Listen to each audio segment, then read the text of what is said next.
I'm going to watch that play probably 100 times tomorrow and for the rest of my life. It was shocking. I've literally never experienced joy like that watching a football game. Isn't that sad? Yeah. But it's kind of awesome. But I'm happy for you. Thank you, Hank. Do you guys have any other questions? On today's part of my take, we have football week 8. Holy shit. We've got a lot to get through. Incredible witching hour. Obviously, the Bears-Commanders game, which we will start with. We'll make an exception, even though it was an afternoon game. It was a wild, wild Sunday. We're going to start with fastest 2 minutes, and then we'll get into every single game. We also have some World Series to talk about. Who's back of the week? It's going to be a hell of a show, and it's brought to you by our friends at DraftKings. The NBA is finally back. A new season means new ways to get into the action at DraftKings Sportsbook, an official sports betting partner of the NBA. Who's draining threes from behind the arc? Who's crashing the boards and grabbing rebounds? Get behind your favorite players and the prop bets you can make on DraftKings, the home of NBA player props. Ready to place your first bet? Try betting on something simple like picking a team to win. Go to the DraftKings Sportsbook app and place your bet. First time new DraftKings customers bet $5 to get $200 in bonus bets instantly. Take it to the rack with DraftKings Sportsbook. Every point counts. Download the DraftKings Sportsbook app. Use code TAKE. That's code TAKE for new customers to get $200 in bonus bets when you bet just $5. Only on DraftKings. The crown is yours. Okay, let's go.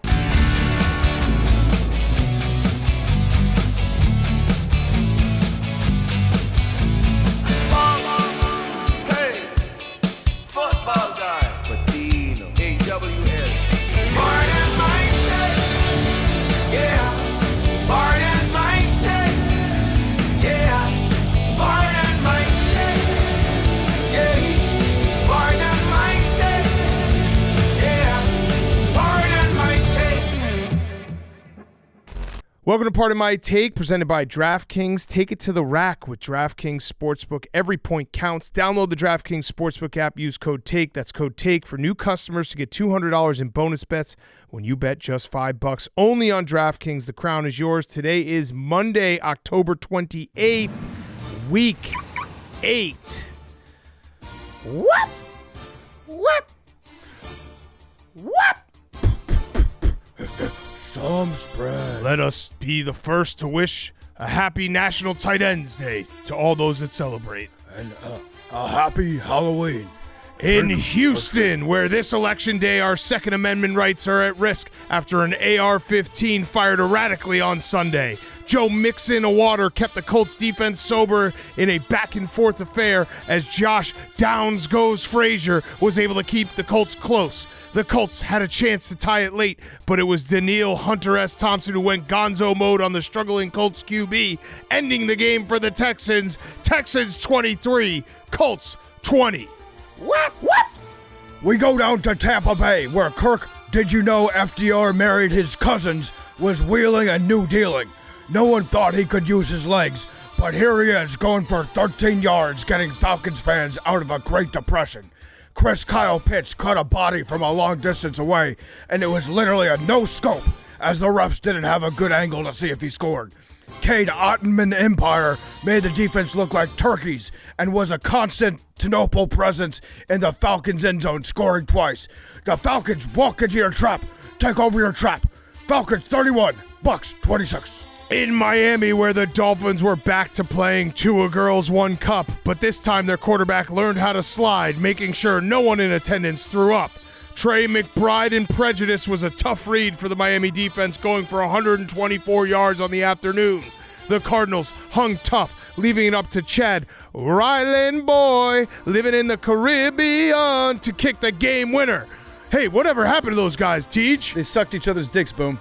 Oh, sorry for asking. Cardinals 28, Dolphins 27. We head to Cincinnati, where Max was on the scene. Jalen Skirt was put into turbo mode after rushing for 3 touchdowns and adding another in the air. The rookie corner duo of Snooper DeJean and Quazion Mitchell were playing young and wild and free while forcing the Bengals receivers to drop it like it's hot. After getting blanked last week, Devontae Sam Smith told A.J. Brown, "You know you're not the only one," as he went off for 85 yards and a touchdown. Jamar Johnny Chase said, "I am the fucking game, pal," when he secured one of the only touchdowns for Cincy, but unfortunately, it was not enough to secure the victory! Eagles 37, Bengals 17. We head on over to Foxborough where Hank is on the scene for a stunning, stunning result. Down to the lighthouse, where the team with the worst record in the NFL and the projected #1 draft pick, with an unfathomable amount of dissension in the locker room and a banged-up offensive line, the New England Patriots went up against the super team New York Jets and the explosive Aaron Rodgers and Davante Adams duo. In the first quarter, Drake May was run man as he scampered for 17 yards and a touchdown. Tyler Conklin caught a 2-yard touchdown of his own to tie the game. The Jets seemingly had the game wrapped up in the fourth quarter after Braylon Greyjoy Allens scored a go-ahead touchdown with 3 minutes left, but Ramondre Stevenson said, "What is dead may never die," as he scored with 25 seconds left to give the Patriots the win, 25-22. Over to Detroit, where everybody loves Raymond Khalif had 190 return yards and a touchdown. Freemason Rudolph and the Tennessee Titans are starting a secret society of suck, and it was on full display against the Lions. There's a Laporte on the Midwest Bay, and it serves 100 catches a day. The Lions say, "Danny, you're a fine coach. What a good champ you would be." But we got Goff, Amon-Ra, and Monty. We're top seed. The Lions 52, the Titans 14. Out west to Las Vegas, where Xavier Drama for Your Mama Worthy scored early as the Chiefs looked to Kareem Pie hunt the Raiders in Mark Davis's house. Travis Scott Kelce was fiending the end zone as he scored for the first time this season as the Raiders are Lastro World in the AFC West. The Chiefs, now 7-0, debuted their newest weapon, DeAndre Anthony Hopkins, as they look to eat the NFL's liver with some fava beans and a nice Chianti. Chiefs 27, the Raiders 20. We head out west where Memes and Shane rode a boomer, and we have no idea how it's going to go. We go to sunny LA where Dennis Allen has had it with these motherfucking Spencer rattlesnakes in this motherfucking game. Justin Gatlin Herbert gashed the Saints Steve for 50 rushing yards, while J.K. Rowling Dobbins said when Guardian Leviosa and floated his way for a touchdown. Joe Rogan asked Jim Harbaugh how they plan to beat the Saints. 2 things I said, Lad McConkey, you're going in. Blake Group-Sex tried to bang 24 guys, points I mean, by himself, but came up shy. Saints 8, Chargers 26. Great job, Memes. We go down to Raleigh, Maryland, at a stadium that appropriately looks and feels like a toilet bowl because it was a matchup of number 1 and number 2. Zach, Ertz so good. Come on, baby, make it Ertz so good. Sometimes gloves don't stick like they should, even though Ertz so good. Joe Torrey Taylor earned his Aussie punch stripes, saying, "Is this punt returnable? No, no, no, no, no." The Bears dialed up the fridge play to put the game on ice, but fumble as Donald Trump Newton stopped the special Russian military operation, saying, "You don't want to do that, Madamir Eberflus." The Bears took the lead on a late score, but then Jaden Daniel Day-Lewis went method acting as the good old version of Aaron Rodgers and threw a Hail Mary where Tyreek Stevenson put his left hand up. The Commanders, 18, the Bears 15.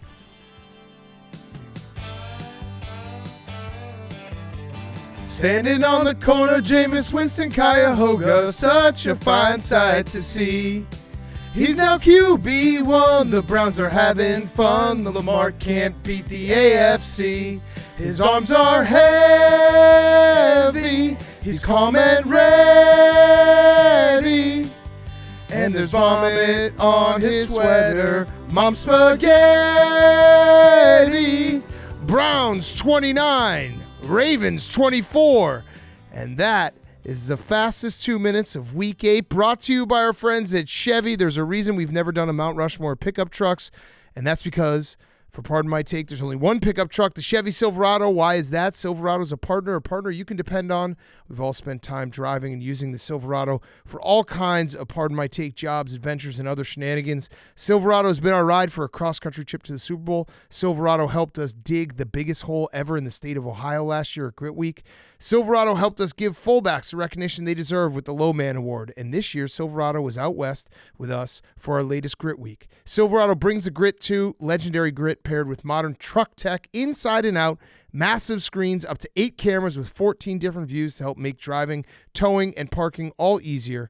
We love the bold, blacked-out look of the new Silverado HD Trail Boss, so head on over to Chevy.com to build your own Silverado or Silverado HD and check out all the current offers on Silverado. Discover a world of strength and capability, all behind the wheel of our favorite truck, the Chevy Silverado. Okay, Week 8 in the books. What a Sunday it was. Sunday it was. We don't usually start with games in the afternoon, but let's rip the Band-Aid off. That's why pretty much everyone is here. Commanders 18, Bears 15. PFT, I give you the floor. That was I don't that think was I something. should take the floor. I feel like people tune in for sickest reasons. Well, we should have probably taped immediately after because the game was horrendous to watch. Caleb played really bad for 3 quarters. He played really great for the last quarter.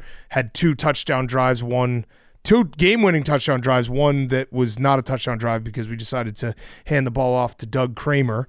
That was a wild call. That was just insane. Wild. Watching that, it's tough what Bears fans have to go through with the coaching and the play calling this year. That's why you have a fullback. That's why you have a guy that's why you on have your Roshan roster Johnson, who's a fullback, or just a short yardage running back. But you can't expect – you can put like a backup offensive lineman in the game and deputize him as a fullback and be like, just go block somebody, but you never give the ball to that guy unless it's like William Perry. Well, he's even on defense. The best way I could describe that play was a play that you run when you're up 3 touchdowns and you're trying some fuck shit. Not a play that you run when your offense can't do absolutely anything for an entire game and you still have a chance to win the game and you decide to do that. That's not the time and place. But anyway, we can get to the coaching and all that shit because I got thoughts on that. The Hail Mary happens.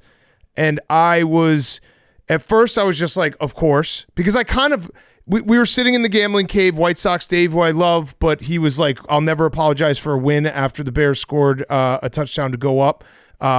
One. What a fucking fuck. I will never apologize for a win. We still have to 23 seconds left. 23 seconds left. A lot of time. Gotta go. And I was like, dude, we got a 2-point conversion and there's 23 seconds left. I thought my best hope at that point was to get a pick 2 on the 2-point conversion. Yeah. Oh, I thought a field goal was still in play just because, you can get a bomb field goal. There's a timeout. But I never thought it would be that. And the minute Jaden Daniels got like the second, like he scrambled and then he got a second scramble in the pocket. I think you can watch the video and I was like, oh no, because that means everyone's set up, everything's set up. And then to have it be a tip pass, just perfectly land into Noah Brown's hands. I went in what I would say is just shock.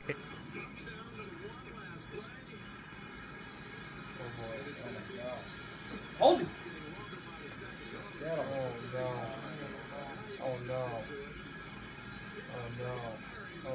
It's short. Pat it down. Oh my God! Yeah! Holy fuck! Let's go! What the fuck? Jaden Daniels in the fucking beast! Yes! Yes! Whoa! What the fuck?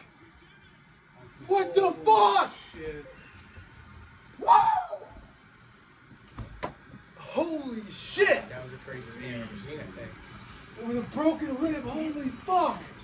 The second that he got that second part of it, I knew we were fucked.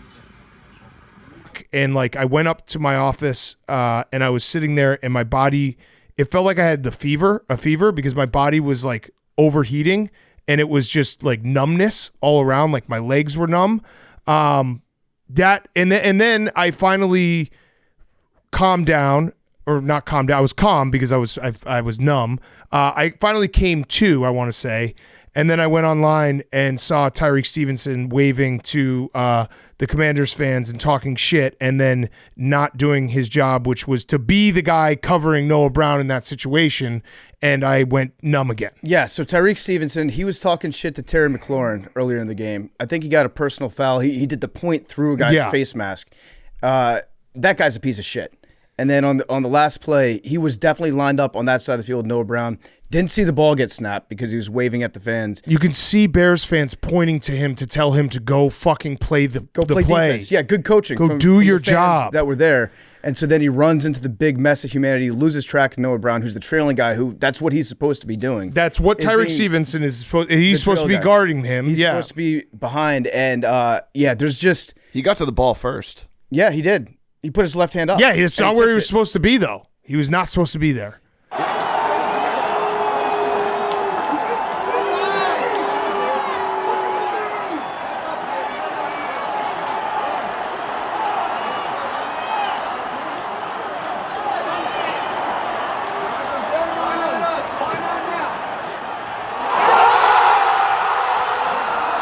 It was a crazy last play. So going back, I thought Jaden played really well today. I thought he had an awesome game, an outstanding game. And the rib, I have a theory that his rib was never actually hurt.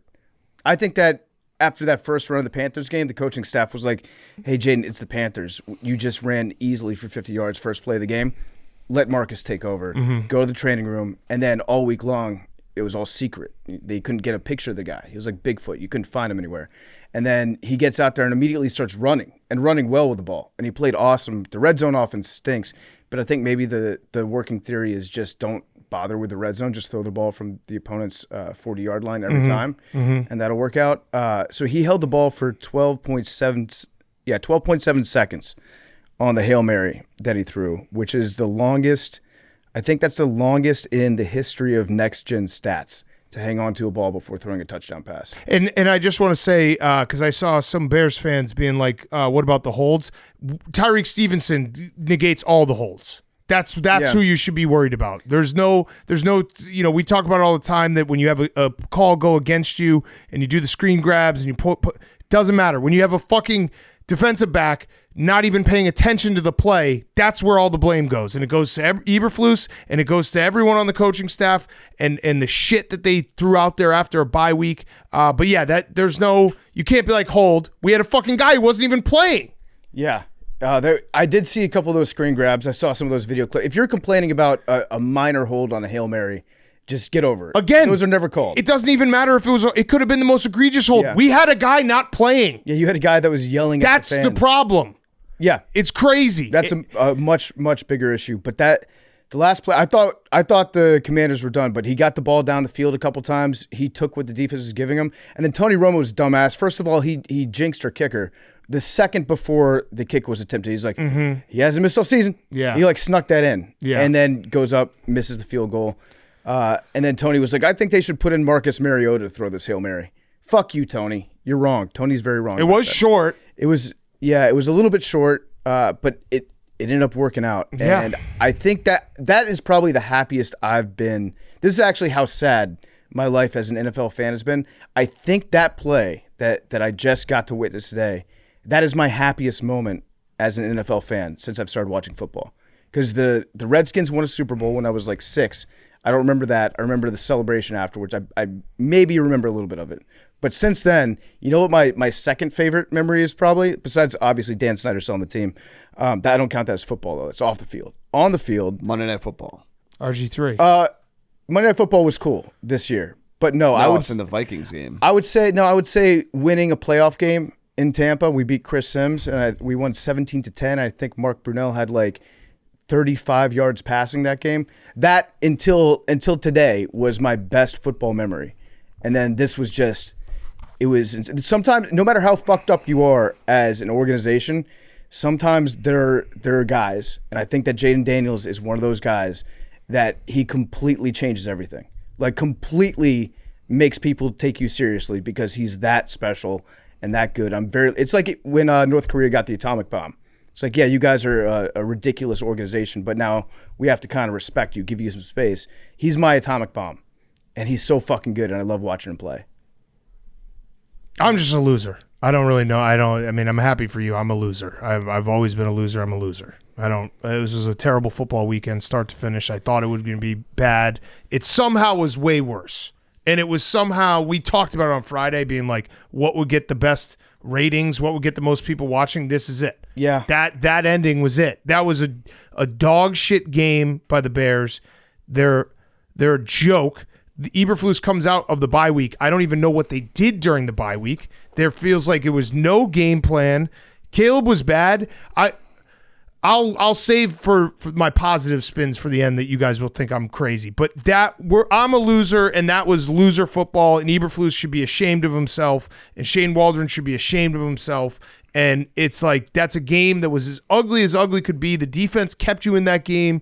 They fucking kept on holding the Commanders to field goals, and you somehow have a chance to win it, and then you just blow it because a guy's waving to the crowd and talking shit instead of doing his job. That's a joke. That's an Eberflus thing. That's a top-down thing. Like, that's not... I know Tyreek Stevenson fucked up and he actually apologized on Twitter after, but, like, that's a coaching thing. Because he's a good player. That's a coaching thing. And I'm sick of him. I'm sick of losing games that you should be able to win. And this was a game that we probably shouldn't even be able to win, but we somehow got in a spot where we could win it, and then it was just that. So I'm a loser. I'm happy for you, though. You got the atomic bomb. Thank you. But before we started taping, we started discussing a little bit. Then we realized, let's not say any of this before we start getting behind a microphone. I told Big Cat I felt bad for him because it's a tough way to lose a game. And then he was like, don't say you feel bad for me. You don't feel bad for me. He's right. I don't think I actually do feel bad for him. No, it's something you just said. But I can also acknowledge that that's a very, very tough way to lose a football game. No, it's like when a coworker's grandparent dies. You're like, I'm sorry for your loss. Like I never I guess I am sorry for your loss, but I've never met them, and you're just saying it. I understand. I'm sorry that you're going through it. It is what it is. It's just like I'm numb to it. It was in like this. There's a lot of season left, but that also is gonna. I'm convinced that's gonna be the game I'm gonna look back and be like, oh, they missed the playoffs because of this, and it sucks. It fucking sucks. And a tattoo, which that's just like a cherry on top. And I was saying before, it's like I was gonna maybe just get my like kid's initials or something, but then I'm like, oh yeah, why'd you get that? Oh, because of a Hail Mary. I'm not, because Tyreek Stevenson's a fucking idiot. Yeah. So I don't know what I'm gonna get. How rattled were you, Peter? How distraught were you before the Hail Mary? Because, you guys just went through the whole recap. The Bears were about to win that game. Yeah. Somehow, as good as the Commanders played and somehow as good as Jane Daniels played, you guys had 12 points. And Bears defense losing. is good. And we have a shitload of starters out, too. I said that after the second field goal. I was like, this is actually not good. Like, our offense has been great, but it's not good that we have 6 points. I don't know, great. 12 points is not great offense. Yeah, that's not great offense. No, I thought that our offense was moving the ball really, really well. We had a drop touchdown, and we had 2 illegal man downfield penalties that backed us up off, which should have been like short red zone opportunities.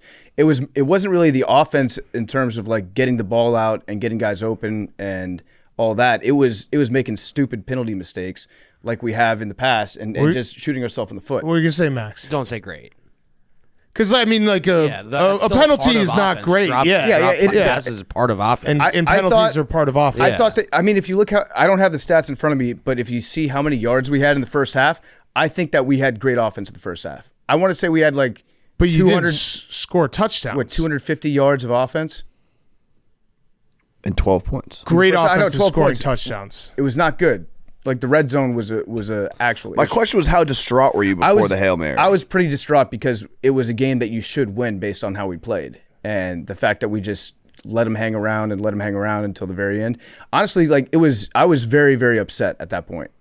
Because when the Bears had the ball with 2 minutes left, I was like, here's what's going to happen. They're going to score a touchdown, and we're going to have 25 seconds left on the clock. And then you get the ball with 25 seconds, too much time for Jane Daniels. I didn't think he could do it. I thought that was impossible. I don't know. I'm a loser. The Bears defense played great. they played great because they had no help. The Bears offense did nothing, never sustained a drive. And was the Commanders offense greater than the Bears defense was great? I think so. I don't. They both played they great. didn't score touchdowns. Who played greater? The Bears defense kept them in this game. They did not. The Bears offense did not do shit for 3 quarters. Not a single thing. Where they didn't get first downs, they were giving bad field position. They were just doing everything bad outside of turning the ball over, and the Bears defense just kept on answering the bell and making sure that they kept it a 1-score game for a long time, a 2-score, or it was a 2-score game for a little bit. But like that game, if the Bears defense doesn't play the way they do, it would have been a blowout because the Bears offense just didn't do shit for literally 3 quarters. They kept them out of the end zone. Yeah, they did a very good job of that. That's great defense to keep them out of the end zone. Yeah, great defense and great offense at the same time. I refuse to say great offense. 12 points is not great offense. I know. Listen, I agree. Like, you need to score touchdowns, and inside the red zone, that was very, very bad. Our offense was very bad inside the red zone. I'll say that. We were great in between the 20s. I'm okay. I'm okay with you.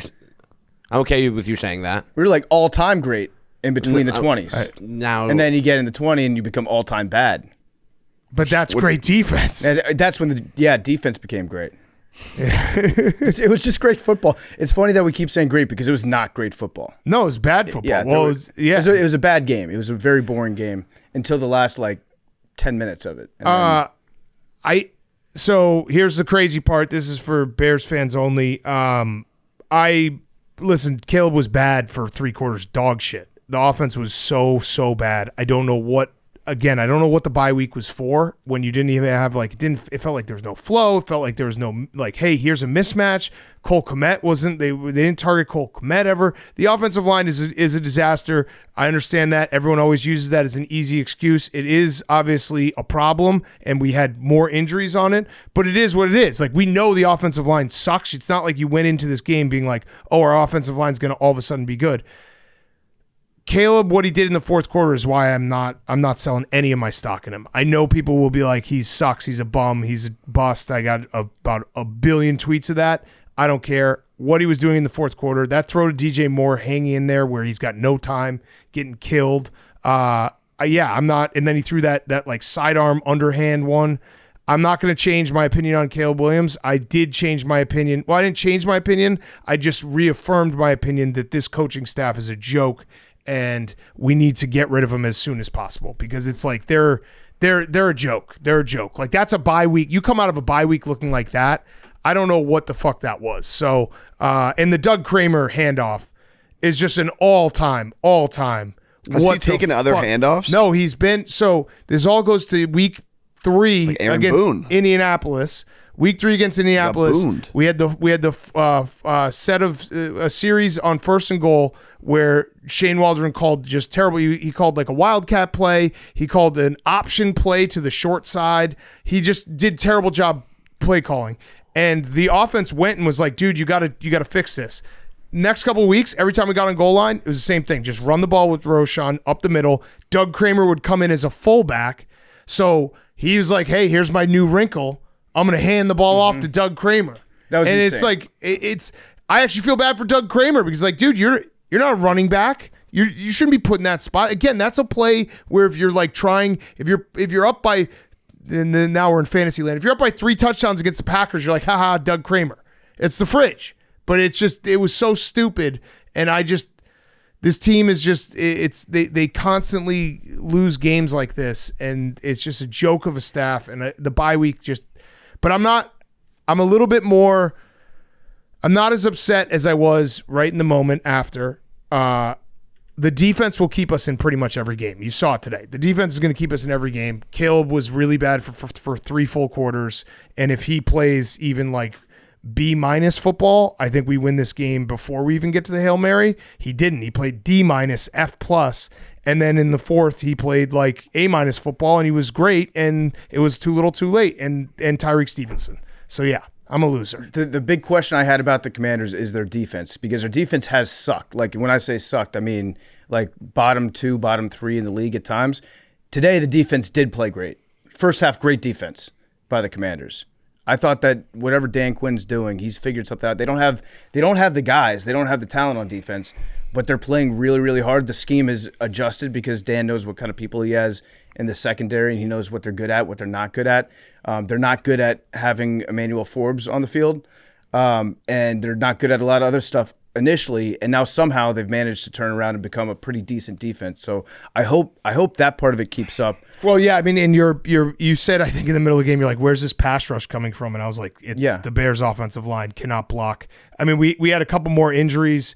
It's a mass unit, and it's ugly. It's ugly right now watching their offensive line try to block. And I don't know. I'm a loser. I don't know what else to say. I'm a loser. Torrey Taylor was awesome. Torrey Taylor is awesome. He should get Pepsi Rookie of the Week. There's really good players on the Bears team, and they just can't, this was a game that was so ugly, and they somehow found a way to persevere, and then that happens. So inexcusable, because that was going to be an all-time, how the fuck did they win that game playing as bad as they did offensively, and proving my point of hey, this defense is going to basically allow Caleb Williams to have games where he looks like a rookie for 3 quarters. But then that happens, and then it's all for lost. So I don't know. I mean, it was an insane into the game. And when we had Jaden on the podcast back in, I think that was about a year ago, Memes, what did you ask him? He asked him how far he can throw That's football. how far he could throw. And what did he say? He said about 70. That's awesome. How far can you throw a football? Oh, good question. Good question. That's a great question. Great. I think probably over 70. Whoa. Hey now. On a good day. That's so good. And I've watched that play probably I'm going to say conservatively 60 times. And I've watched every iteration of that play from every fan angle, from every TV angle. I watched the Spanish version of it where they had it on Telemundo, the announcers doing that call.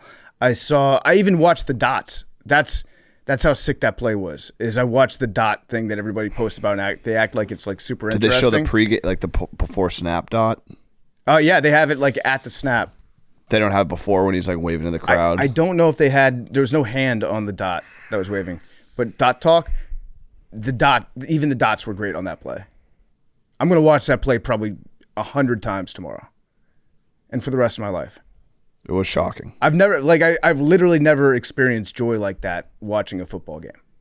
Isn't that sad? Yeah. But it's kind of awesome. But I'm happy for you. Thank you, Hank. Do you guys have any other questions?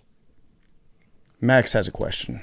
You can tell. Well, no, I had no questions. I was just watching Big Cat during that. I'm a loser. I don't know what else to say. I'm happy for PFT. I wish it didn't come at my expense, but it is what it is. We're the Bears are a loser organization. I think Caleb Williams can change that, but this is another reminder of and I can't get over the coaching staff and they're playing out of a bye week. A bye week. You got to look better than that out of a fucking bye week.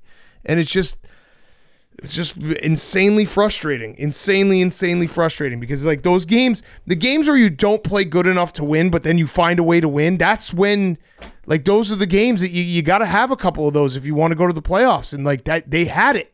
And then Tyreek Stevenson decided to fucking talk shit to the crowd. And the momentum of winning a game you should have lost. Yeah, right. Versus right. It would have been an all-time. How did we win this game? Holy shit! This defense, we're ready to roll. Let's go face the NFC North. Yeah, right. And now it's just okay. Now next week against the Cardinals, who are looking very good, that's a must-win game. Knowing what you have in the schedule, and it's just you just can't. You can't have that. You just can't fucking do that. I thought there was a chance because you did go upstairs for a while. That you might have just done the Michael Scott and just walked to the train tracks and tried to get on a train for a minute. I was thinking about just going home. Yeah. No, it was an extended. Well, I was prepping for the show, but yeah, I definitely was what if I just go home? What would change if I just go home? We just don't do a pod. There'd be a lot of very angry people out there. Yeah, no, I'm here. I'm here facing the music. It sucks. It just sucks. Tyreek Stevenson, what the fuck are you doing? Matt Eberflus, what are you doing? Shane Waldron, what are you doing? It's very strange because I'm so happy, and I understand why Big Cat's not. And it's a weird vibe. I mean, look, you should be happy. That was an incredible all-time win. a little upset at our offense was great comment, but that's fine. We moved the ball in a great He didn't fashion. score touchdowns. Which I said that the red zone offense was very, very bad. Atrocious. Worse than atrocious. I can admit Caleb Williams sucked for 3 quarters. Our red zone and then offense he played great. Was disgustingly bad today. Disgustingly bad. I never want to see it again. But I do think that the offense played really, really well. I thought that in the first half, they moved the ball so well. It just Except sucks that in we the couldn't end zone. score. Yeah.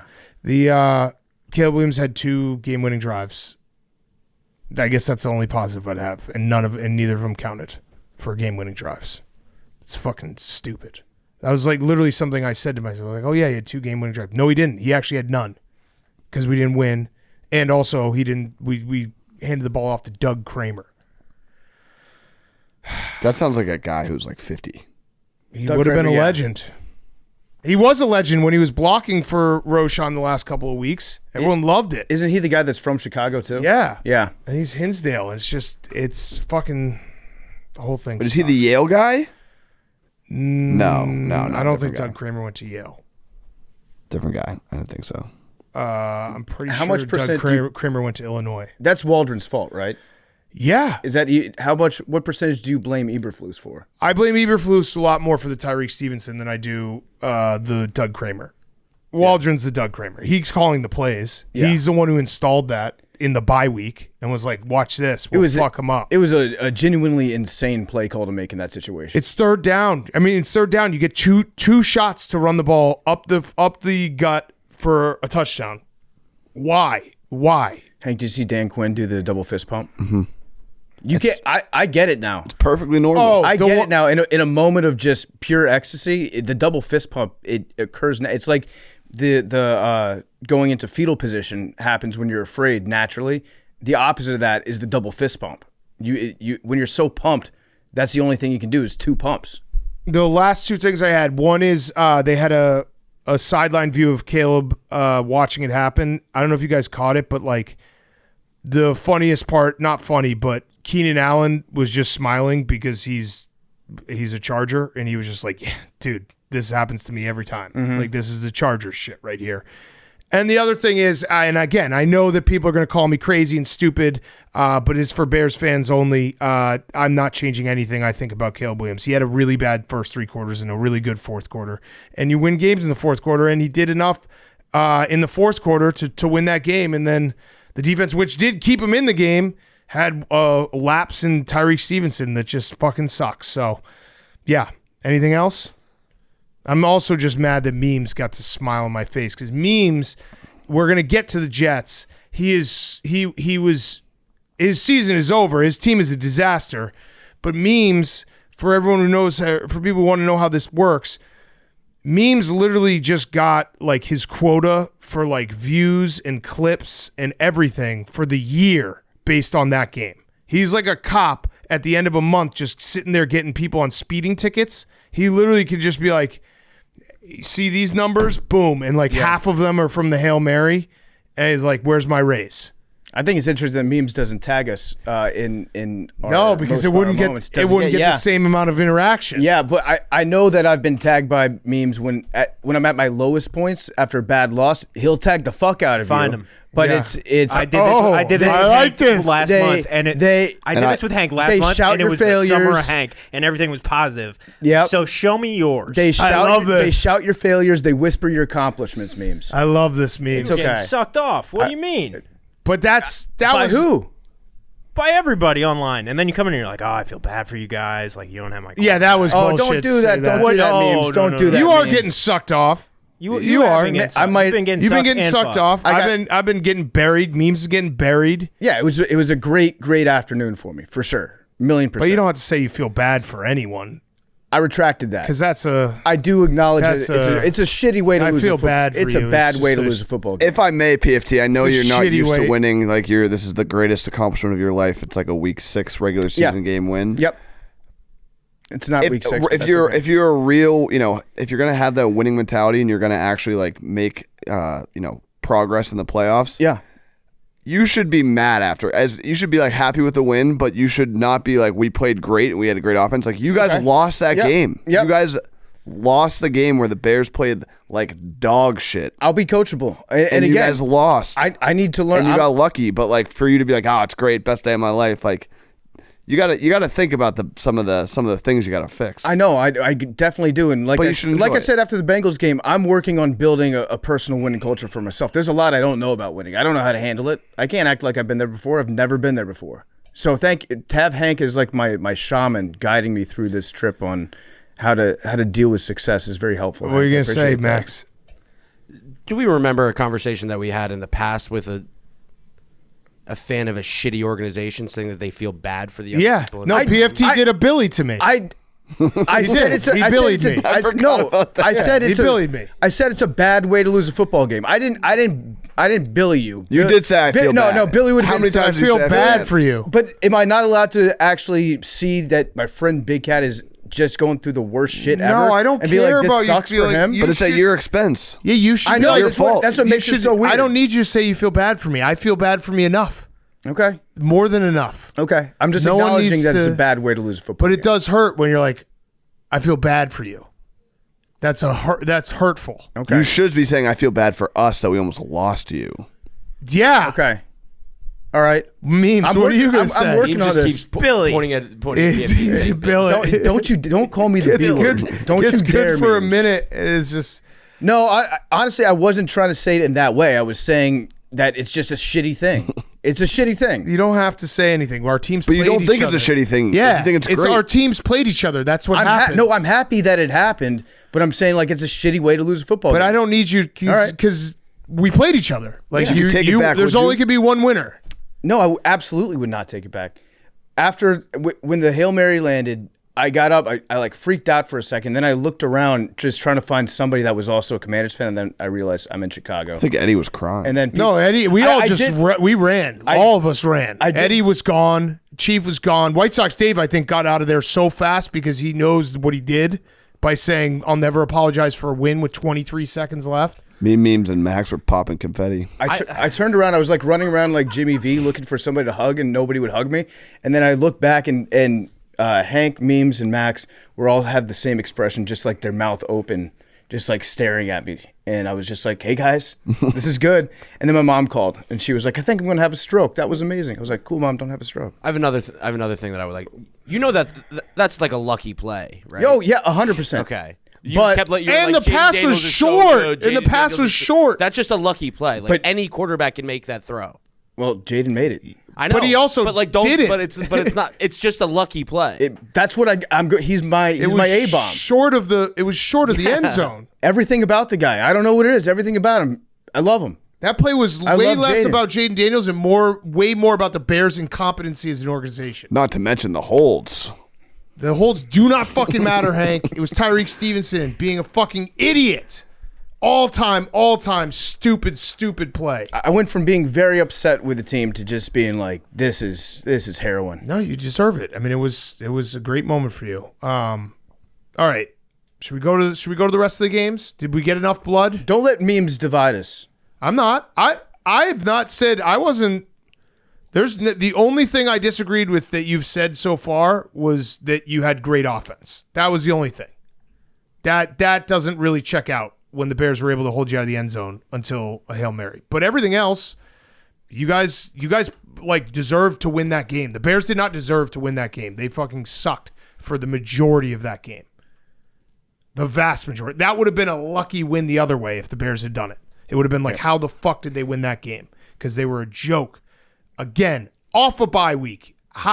What did they do during the bye week? Like, Andy Reid gets off a bye week and he just kills people.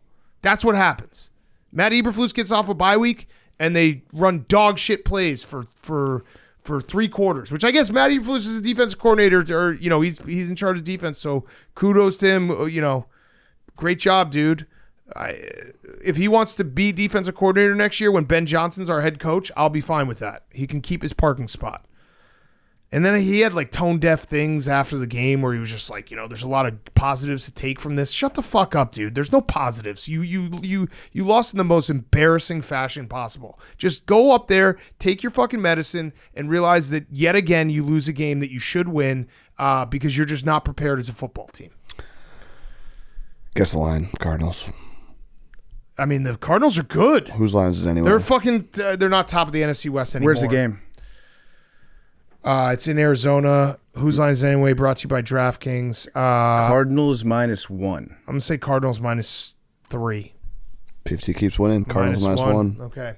All right, let's get to the rest of the games where we can have some fun because we do have fun to talk about. It was a great witching hour. Browns 29, Ravens 24. Jameis Winston is 1-0 as a Browns starter. Jameis Winston is the fucking best. Jameis Winston broke the 20-point mark for the Browns. Jameis Winston had the last 2 offensive plays for the Browns was the full Jameis Winston experience where he tried to throw an interception to Kyle Hamilton, and then the next play was like, fuck it, 38-yard bomb to Cedric Tillman, touchdown game. Yeah, that was an easy pick that Hamilton had. He bobbled it like 3 or 4 times. And, and he's playing keepy uppy with the Bluey game. Jameis he's got a little short memory. He gets back there and he's like, "Fuck it, I'm going to gun it." And he threw the ball all around today. I think there were 4 guys. 4 guys with 60+ yards on the Browns. He was slinging it. He was slinging it. Tillman is a player that's on the Browns that everybody just completely forgot about. Because they had Cooper that had to eat too. But yeah, Jameis was awesome from the second he stepped foot inside that stadium until the second he left. He just delivered. He delivered everything that you want from Jameis. He had not 1 but 2 awesome banger pregame speeches. He had obviously what he did in the game, which is just throw the fuck out of the ball and be like, I'm going to find Njoku down there and I'm going to throw it as hard as I can at his hands. And then after the game, he name-checked Eminem. Yep. And just quoted Eminem in his post-game interview. He said, there's a white boy from Detroit that I really admire named Eminem. He said, you only got 1 shot. Do not miss your chance to blow. This opportunity lasts once in a lifetime. It was just pure Jameis. It was the best. It was the best. The Browns look like a competent football team. And it's crazy because Deshaun Watson already had the worst contract in football, probably in history. And Louisiana Purchase. Yeah, maybe Louisiana Purchase. And Jameis Winston today made it somehow even worse because it just shows that the Browns are not a bad football team. They just had Deshaun Watson as their quarterback. It's so crazy. The last 7 games that Deshaun Watson didn't play, 6 of those last 7 games, the Browns had a 300-yard passer. And the 7th was Week 18 last year when they started Jeff Driscoll because they'd already clinched the playoff. So every single time they don't start Deshaun Watson, their offense works. And then when Deshaun Watson plays, they can't score 20 points and they look like dog shit. It just further proves how horrifically awful the Deshaun Watson contract was. But Jameis, you have Jameis. Like the Browns, Jameis can do anything. Everyone plays like a half step faster on both sides of the ball. Yeah, when the defense was flying. I can't tell if it's Jameis or if it's not Deshaun. I think it's probably a combination of the two. Jameis is like the ultimate interim coach, but for a quarterback. It's the perfect combo. He's the best interim quarterback, and then you step in for Deshaun, and then everybody's just so much happier to be at work. Yes. So they work a little bit harder. Yes. And it was also Halloween week for Myles Garrett, who showed up dressed like the Terminator. Yeah, white face. Yeah, robot face. Robot face. Yeah, he had a makeup artist come over for like, how long did it take? An hour? 2 hours? All just for that walk, into the stadium. But good for Cleveland. I'm happy for Cleveland fans. And this proves our point that Jimmy Haslam should be investigated for crimes, given that he not only gave that contract out, but then forced Kevin Stefanski to play Deshaun Watson as long as he did. Jimmy Haslam should be investigated for point shaving. Yeah. And now the Browns, their offense looked competent, and James was throwing around. I know their offensive line got healthier. Nick Chubb he didn't have like a monster game, but he feels like he's getting back into health. And I mean, the Browns are probably too far deep in the hole to get out of it, but I would just love to see Jameis go on a little bit of a run here. Like I would love to see Jameis. Who do they got next? I think they actually play. I think they play our Chargers. Yeah, they do. So we're gonna have to root. We're gonna root for whoever. We're gonna root for Jameis, and the Chargers win a Jameis ball out session. Yeah. So this is from our very good friend Jameis 1 of 1. You knew he'd be all over. Oh, this. Of course. He says since 2021, due to a torn ACL, broken back, and ruptured peroneal tendon, Jameis Winston has had just 9 healthy starts. Here's what he's done. With Sean Payton, 5-2, 15 touchdowns, 3 picks. With Dennis Allen, 1-0, 2 touchdowns, no picks. With Stefanski, 1-0 with 3 touchdowns and no interceptions. He's 7-2 with 20 total touchdowns and 3 interceptions. Let's play a game real quick because Jameis needs to be a starter in the league next year, week 1. Just looking at the teams, going through it, Bills obviously not. Dolphins, I mean, if Tua gets another... Yeah, I could see him. Yeah. God forbid. Patriots, Drake May. Jets, they should absolutely sign Jameis. That would be an upgraded quarterback. Steelers. Yeah, Steelers. That would be, I mean, Jameis on would the ball Steelers. there. I mean, he's the exact opposite of every quarterback the Steelers have had in recent memory. Yeah. Colts would be great. Yeah. Titans would be great. Raiders. Like, there's a lot of teams. Giants. Just add Jameis. Panthers. Saints. Go back to New Orleans. Yeah. Like, just add Jameis. It's instant offense. It's that simple. Add Jameis and have fun. As for the Ravens, it was a weird game because the Ravens offense, the Browns defense played well. The Ravens offense was still good. They just felt like they dropped so many balls. Rashad Bateman, even that ball where he was just standing there by himself and he actually pointed to the sun. He after. I love that. And it was like one of those weird Lamar games where just a couple, he played well, but there was a couple plays, a couple third downs that just didn't, whether it be a drop ball or the pass rush. So I'm not worried about the Ravens, but it was one of those games. It was just a very Ravens game. It's so much so that the Ravens now, since 2022, that is their 8th loss when leading inside 2 minutes of the fourth quarter. Yeah, they're the worst team to close out a game. It was so Ravens. You walk away from that game, you're like, no, the Ravens aren't bad, but they just they have these weird games where it's just I don't know what happens. They move the ball and everything works, and their secondary's bad. They're also very injured because they had Marlon Humphrey and Nate Wiggins out, but their secondary's bad. I mean, Eddie Jackson was getting abused by Cedric Tillman, but the Ravens I'm not worried about. It was just a very Ravens game. Yeah, and also they've got a kicker that's washed up. Yeah, Justin Tucker. This game might go different if he hits that kick, right? You never know. Yeah.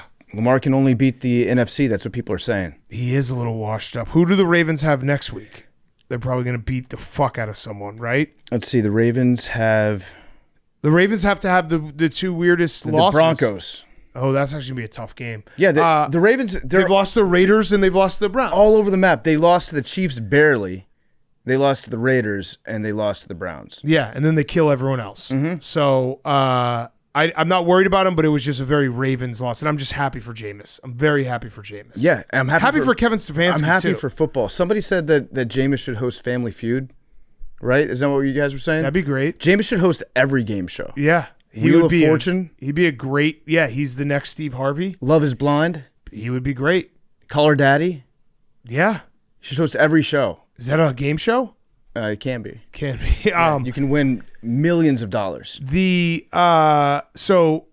Browns, I am happy for Kevin Stefanski as well, just because he gets to be like, hey, I'm not a bad coach. I was just forced to start Deshaun Watson. Yeah, I mean, Kevin Stefanski, if he was unemployed, if he got fired, there would be 7 teams that would want to hire him. I'd take him. Most teams would try to fire their coach that they weren't planning on firing if it meant they could get Kevin Stefanski. Kevin Stefanski, come to Chicago. And Vrabel. Good for Vrabes. Yeah. Was he on the sidelines today? I don't know. Because I think he was on the sidelines last week too, and he told us in the offseason that he wasn't going to be. I think for home games he is. No, I thought he said that he wasn't going to go to the stadium. Oh. And then he was there last week. He can't stay away from football. And he was there this week. Jameis and Vrabes. He can't stay away from football. Loving that. Okay, next game. Eagles 37, Bengals 17. Max, the Eagles are back. That was a shit kicking. That was a shit pumping. What do you want to say? There's not really much to say. It was a domination on all fronts. Jalen Hurts played great. Jalen Hurts has been playing great the past couple games. He has. He ran for 3 touchdowns. He had that dime to Devontae Smith. I think he only had 4 incompletions in the whole game, and it was all in the first quarter. Yeah, the second half, he was 9 for 9, 150 yards and two touchdowns. Yeah, they look good. Really good. They look really good on offense. And I think the Vic Fangio defense is starting to work. That's the big thing. I think it takes a little bit for the guys to get used to the new scheme, but I think that they are. Cooper DeJean playing slot has changed the defense. That is awesome. That play, that stick he had on Jamar Chase on the 4th and 1 was Huge. incredible. Huge. That also was the Bengals are in deep water now. They couldn't run the ball today, which credit to the Eagles defense. But that was like your 4th and 1 and you're doing a swing pass to Jamar Chase. It's a pretty good sign you're not feeling comfortable about your run game. The Bengals, I'm never going to give up on Joe Burrow, but it does feel a little bit like Monty Python, where he's like every game afterwards. He said today that 10 wins gets you in, so they got to win 7 out of 9, and that's doable. Yeah, you never know. But it's just going to keep He's going gonna keep every having week. to do sadder math. Yeah. Bengals are going to be absolutely haunted by the in the hunt graphic later on this season. Yes. Because they probably will win enough games to be mathematically not eliminated. And they're going to just keep being like, well, maybe if I fuck around with the ESPN playoff machine for 2 hours at a time, I can figure out a combination that gets us there. But yeah, they've lost too many must-wins. Yeah. They've lost like 3 must-wins, which is, I think that's 1-2. You can lose 2 must-wins and still win. But yeah, I feel like they're cooked at this point. Now, Max, grade this statement. Is it the Bengals' last 2 wins against the Browns and the Giants? Now it's like, ooh, that was fool's gold. Or are the Eagles now swept up in the fool's gold? I thought Because the Bengals are just as bad. Yes, I said that to somebody. I was like, "Do the Bengals? Do the Bengals mean that stink? the Bengals are really bad?" Yeah, because you just ran the gauntlet of you just beat all the Giants, the Browns with Deshaun, and the Bengals, who the Bengals could only beat the Browns with Deshaun and the Giants. Yeah, and then we play the Jags next week. So it's like, Yeah, you never get an answer. I think the Eagles are good. I think there are a lot of bad teams in the NFL right now. The AFC, I think I saw the stat. I think 37% of the AFC has 2 wins or less. Are you serious? Yeah. Let's see. That's actually crazy. Yeah, look, there's the entire AFC East except the Bills has 2 wins. The Browns, the Jaguars, Titans, and the Raiders. So that's 3, 4, that's 7 teams. What's crazy is this game was pretty close until 10 minutes left in the third quarter. Yeah, and then it was just switched. And then it was all Eagles starting for most of the third quarter and all the fourth. I think it was a tie. It was a tie game in the third. And then we started thinking about what if they tied again and we make it 3 out of 5 ties between these 2 teams. And then the Eagles just said, no, we're gonna just throw deep. Having Devontae Smith back is so huge. He's amazing. And AJ Brown. And then you just have Saquon too that can just he rushed for over 100 yards today, and I feel like he didn't even do anything. Yeah, he felt like a non-factor. It was right? it was just a quiet. Let me go get 22 carries, 108 yards, and it's like, oh yeah, that's just Saquon. And I do think it's very cute that you call him Quan. Yeah, I like it is nice. I like when you yell in like, go Quan, go. Yeah, it's cute. Yeah, and he would probably want to get his boys more yards. Yeah. Yeah, good guy. I do think the Eagles are good. I'm never going to give up on the Bengals, which is probably going to be a fatal flaw this year. Just being like the Bengals are going to be fine. The Bengals are going to be fine. Their defense was good against the Giants, and the Browns was not good today. Like they couldn't get a pass rush. The Eagles' offensive line bullied them, and you just kind of reverted back to. Their defense just doesn't if they're not playing Daniel Jones and Deshaun Watson, they're going to struggle. What's just crazy though is they're are they 1-4 or 0-4 at home? They're 0-4 at home. 0-4 at home. Yeah, that's generally the sign of a bad team. Yeah, they're 0-4 at home, and they got to win. They got to win 7 out of 9. 7 out of 9. Yep. Joe did the math. 7 out of 9, and the Eagles are good. Max, it's okay to say the Eagles are good. I want you to get your hopes back up. I'm not all the way. I think I started this off by saying I'm all the way back. I don't want to say I'm all the way back though, because how can you get all the way back? What's our roadmap? Why wouldn't you want to say that? If we beat the shit out of the Commanders on Thursday Night Football in 3 weeks. When is that game? That's I think it's November right before 14th. Thanksgiving. Okay, perm bet. It's a perm bet. You want to do a tattoo bet? Perm. No, perm bet. Okay. Yeah.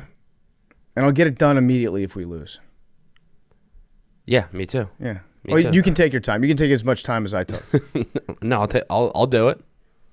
All right, well, feel good, Max. The Eagles are back. No, yeah, it's good. I'll be sleeping well tonight. You guys got the Jaguars next week, yeah. So like you said, who cares if you win that game, right?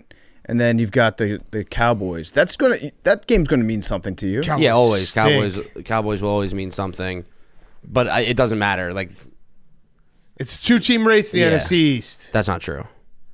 What? Maybe it is. Maybe it's true. You think the Cowboys are? I don't know. Cowboys could go on a run. Okay. All right. Next game: Falcons 31, Bucs 26. The Falcons, they tried to blow this game, but the Falcons now have a stranglehold on the NFC South. They're 4-0 against the NFC South. They're 2-0 against the Bucs. Kirk Cousins has 8 touchdown passes against the Bucs. Todd Bowles, I don't know what you're doing. Because the Bucs going into this game is like the Bucs don't have Godwin and Evans. It's going to be a struggle for them offensively. Baker will throw picks, but they moved the ball. Like Cade Otton, Bucky Irving, Baker was throwing the ball. The Bucs defense is what failed them today. The Falcons just carved them up. Kirk was on fire. That and we're in the creamsicles. They stink in the creamsicles, even though they're objectively awesome. Kyle Pitts had a couple really nice plays. The touchdown that he had, though, that was very confusing. He's such an idiot. To me. So he let up at like the 10-yard line and glided in the end zone, hanging the ball out. He gets wrapped up from behind. I forget who was that. Winfield that made the tackle. Yeah. And then the ball gets knocked out as he crosses the plane, and they don't have a camera that's on the end zone. They don't have what did Bill Belichick say? This is a $1 billion league, and you can't put a camera. We have pylon cameras. I know. They made a camera. They put a fucking camera in the pylon, and we don't have an angle to see if that was a touchdown or not. That was ridiculous. It was ridiculous. And then my other favorite part of this game was I don't think it was Kirk Cousins, but some people said that it was, but it wasn't him. Somebody on the Falcons yelled "fucking cunt" during a play. And I don't know who it was. It wasn't Kirk. Maybe it was somebody else. Could have been Kirk. So Kirk was, I think he was mic'd up today. Uh-oh. He might have been wearing the wire. He did do the walk into our trap, take over your trap pregame. I saw that. That one felt awkward. Yeah, that was again, it's like when they put the chains on him like he's a dog that they're dressing up when they put him on a plane. Like, Kirk, say the line, Kirk. Can you pull up the video, Max? It was quite something. He was getting the boys riled up, but it was the pregame. And he kept repeating it. Yeah. He's trying to get him to chant it. But guess what? It worked in the fact that they won today. How do you think he had to have it explained to him? They'd be like, Kirk, it's like a home. A trap is a home. Like Trap Depot. Yeah, and the way it started slow. Trap Depot would be sick. Trap Depot would be great. Should we start a line? Yeah, here it is. It's good job, good effort. I mean, hey, listen, win's a win. They won. And he didn't mincy himself. Yeah. So that's good. Yeah. By the way, I saw, so the Bucs, I don't know why, this just made me laugh. It's very stupid internet, but the Bucs posted their final score, and then Matt, OCP Designs, just replied. He was the top reply, and it just said, since becoming the head coach of the Bucs in 2022, Todd Bowles has a worse career than a Toyota RAV4, and it has just a list of the different awards. Coach of the Year awards, Todd Bowles had 0. RAV4 has 0. Super Bowl wins the head coach, Todd Bowles had 0. RAV4 has 0. JD Power Reliability Award, Todd Bowles has 0. RAV4 has 1. IHS Top Safety Pick, Todd Bowles has 0. RAV4 has 1. And then could take you to a Super Bowl, Todd Bowles no, RAV4 yes. Yeah, good. So he's worse than a RAV4. Physically, it could take you there. I don't know why, it just made me laugh. It feels like bad times for Todd Bowles because, again, your defensive head coach, and this is your offense has both of your, like, you know, Mike Evans is a Hall of Famer, Chris Godwin's incredible. They're both out. Baker has to basically be a magician. If you score 26 points, and he kind of was a magician. Yeah, he was. And it's just like that. How do you not win that game if you have a defensive coach? It's just no adjustments. It felt like they didn't get any pressure on Kirk Cousins. He was throwing dimes down the field. Did you see that run he went on too? Hit a little like 13-yard scramble. Yeah. I think we can say Kirk Cousins officially healthy now. Officially healthy. I think at the start of the season, Kirk Cousins was not healthy. I think he's played his way back into as mobile as Kirk Cousins could possibly be. Yeah. And then this also, Atlanta, this is their 6th game decided by 1 possession. And that's kind of what the Falcons do, and they have a perfect quarterback for it because Kirk Cousins is 18-6 in 1-possession games since 2022. Mm-hmm. That's just what they do. This wasn't really a 1-possession game, though. They shouldn't have been. They let him back into it. with the safety and then missed kick. Like they were up 31-17, and they just weren't able to close out, like really close the door. It's just a sweep of the Bucs, and they are now 4-0 against the NFC South. Correct. This is Atlanta's division. It's over. I mean, it's not over, but it's over. Well, because they took care of the hard part. Right. They had the Saints and the Panthers left. Yeah. Yeah, and the Bucs now. Can we just be the first to report? Congratulations to the Atlanta Falcons on winning the NFC South. You've done it. You've won the NFC South. Congratulations. Good job by you guys. Kirk Cousins. Kirk Cousins kind of proved like he's better than people give him credit for because he went to Atlanta and he made them a playoff team. And they drafted a guy high in the first round. Yeah. To possibly take his job. Yeah, to take his job. That guy was trying to walk into his trap. Yeah. And Kirk took over his trap. And I said, my trap. Yeah. Okay. Trap, sweet trap. Next up, we got Packers 30, Jags 27. Jordan Love got hurt again. Malik Willis comes in. Malik Willis is just a good quarterback now. Yeah, so this now means that Malik Willis is 3-0 against that division, right? He's got the AFC South in hell. Yeah. He didn't play last week against the Texans.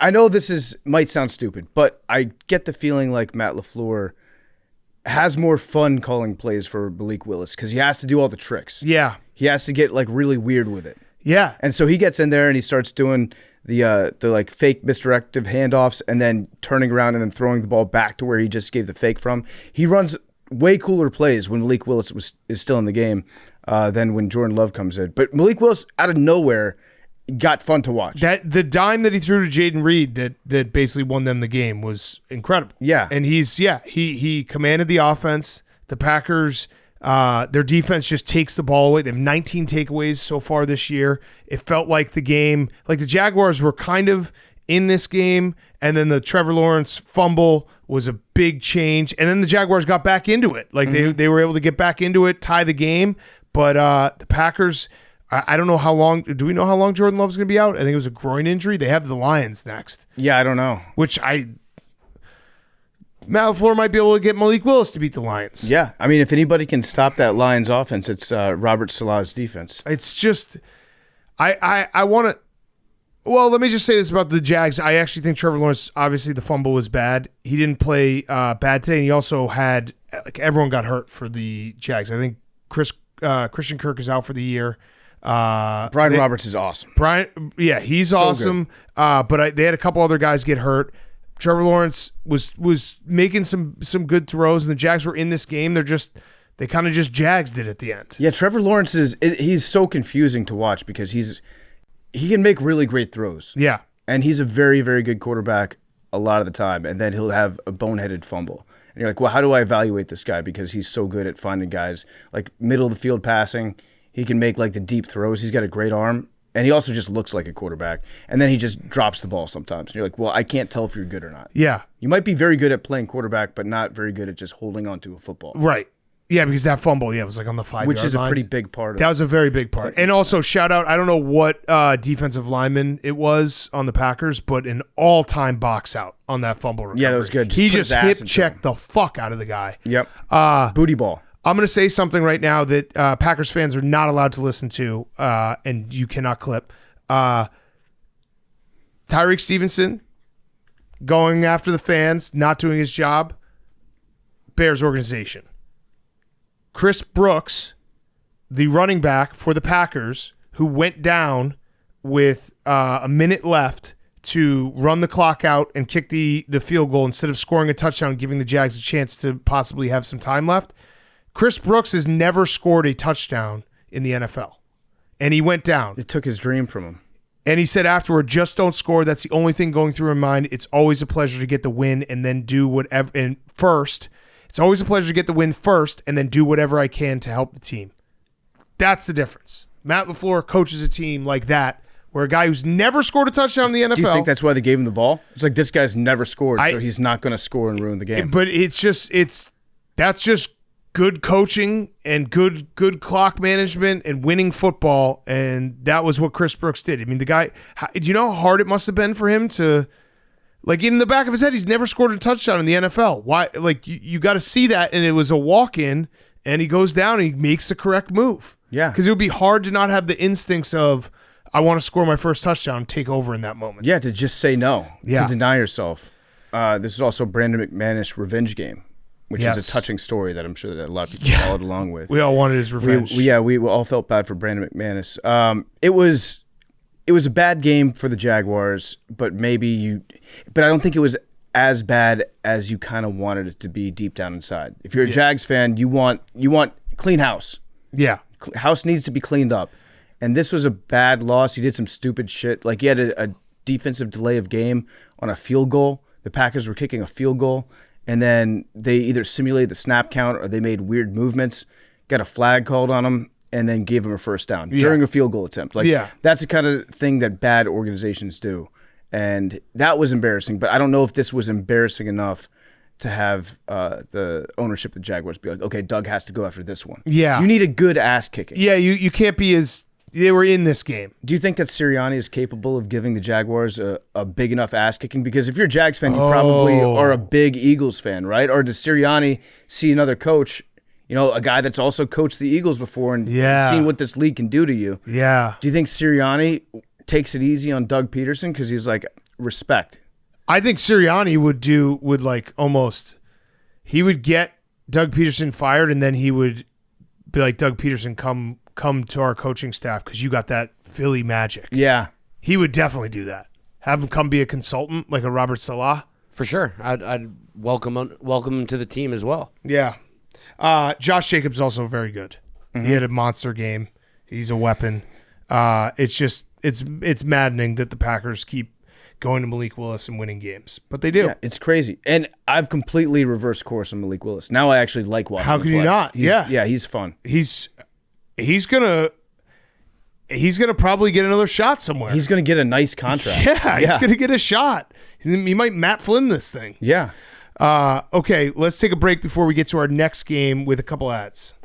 These games are brought to you by Game Time. Game Time is here to help you get the best tickets that you can find to any football game you want to, all the sports games that you want to attend. Game Time is the way to go to them. They've got Game Time Picks deals too, and they've got it for every game that you would ever want to go to. They're the official ticketing partner of Barstool Sports. You know how much we love Game Time. Now they've got a brand new Game Time Picks feature. They're making it easier than ever to get to a game. Monday Night Football, we've got the Giants in Pittsburgh. The Steelers, Jersey Jerry's going to be there, front row, holding a Sussy for Russie sign, I'm told. Hank, how much does it cost to get into Monday Night Football? Monday Night Football, you can get in for as low as $81. There we go, in Pittsburgh. See Renegade live. See Jersey Jerry. I'm looking at a super deal right now. Uh-huh. Club West, Row H, $167. Love that. They filter out all the fluff on Game Time. They show you only incredible deals on great seats. You don't have to waste time searching through thousands of tickets. Just pull up your chosen event and turn on the GT Pick setting at the top of the screen, or you can browse the best local Game Time Pick deals near you on your Game Time app homepage. What are you waiting for? Buy those Steelers tickets right now with Game Time Picks. You can download the Game Time app today, use code PMT, and easily score great deals with the new Game Time Picks. What time is it? It is game time. These games are also brought to you by BetterHelp. Part of my take is sponsored by BetterHelp. Halloween lets us have fun with what scares us, but what about those fears that don't involve zombies and ghosts? Therapy is a great tool for facing your fears and finding ways to overcome them, because sometimes the scariest thing is not facing our fears in the first place and holding ourselves back. If you're thinking of starting therapy, give BetterHelp a try. It's entirely online, designed to be convenient, flexible, and suited to your schedule.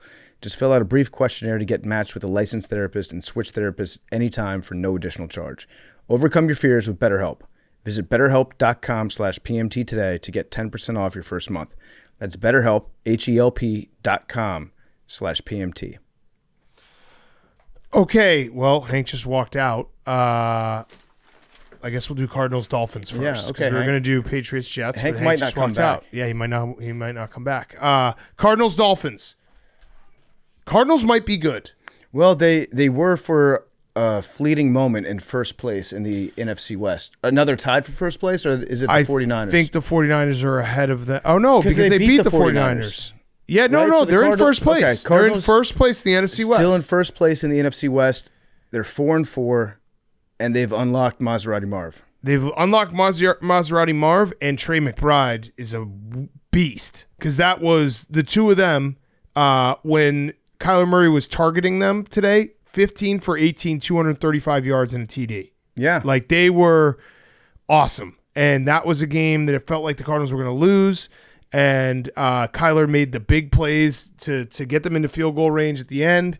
And the Cardinals might be good. Like, I think they're still in a rebuilding phase because their defense is not great. And, the one thing I was very impressed with the Cardinals today is they didn't run the ball that great. And I always thought that if the Cardinals don't run the ball, they're basically cooked.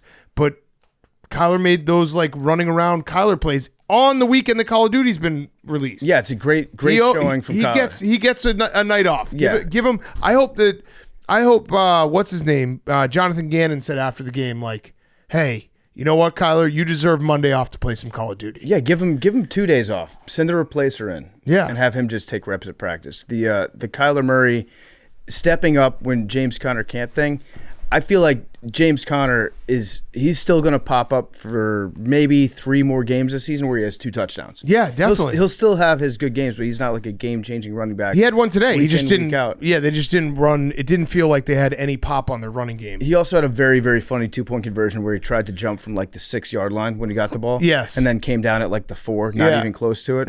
But the Cardinals, man, first place. I think the Cardinals are good enough to win that division. I don't think it's a good division. They already beat the 49ers. They beat the 49ers, and the offense can look good. The Cardinals are still in it. As for the Dolphins, Tua coming back definitely made it look like the Dolphins were a competent football team again. They're back into they're fun to watch because the last whatever has been 4 weeks of the Dolphins has been a chore to watch on TV. And credit to Tua, he slid. He slid. He did not wear the Guardian cap today. But he did do some crazy plays. I feel like so McDaniel was like just absolutely hating his job for the last 4 weeks because he had to try to run, boring vanilla ass plays. He had to try to run Skylar Thompson plays. Yeah. No matter what quarterback was in, he's like, I'm just going to call the Skylar plays for you.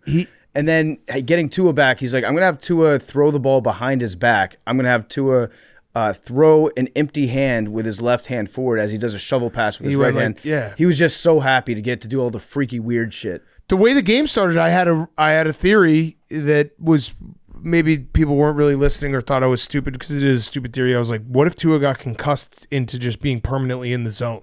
Yeah. Because that's how the game started. Yeah. He was doing crazy shit. Yeah. Giving yourself a medically induced minor concussion. Yeah. Woodpeckers walk around all the time with minor concussions. It's facts. They're industrious as fuck. Yeah, that's facts. See, so I don't know if the Dolphins are going to be frisky, but I came away from this. Oh, Hank's saying no. I think they're back to being a fun watch. 2 wins. But they're a fun watch. But they didn't have their quarterback for a lot of games. They blew this game. They did blow this game, but I That's was not frisky. Okay. I think their offense is frisky. Back to frisky. Like Tua, maybe actually frisky is probably the wrong word. Their offense is just good again. I don't know what happened with their defense at the end of the game, but their offense is fun to watch. Yeah, they're just a fun watch. Period. If the Dolphins are on now with Tua, no, their offense is stacked. Watch. But I was just shocking to me that how bad they play without Tua. Oh, I agree with that. Like the 49ers offensive stacked, you could put any QB in and it's like that's Brock Purdy slander. I don't like that. But the Dolphins, it was the complete opposite. I don't like that Brock Purdy slander. Trey Lance, Jimmy G and Brock Purdy, how much of a difference? Jimmy G Super Brock Bowl. Purdy's Brock way better. Purdy, Super Yeah, Bowl. much better. But they Brock both went to the Super Bowl. That's my Brock point. Purdy's way That's my better. point. Jimmy Garoppolo, all he does is win football games. But Jimmy G's way better than Tyler Huntley and Tim Boyle. True. Like they were starting non-starters. Let me ask you this, Hank. Do you think that McDaniel makes a play for Jimmy G? He would have been a great backup for that team. Where is Jimmy G? He's on the Rams.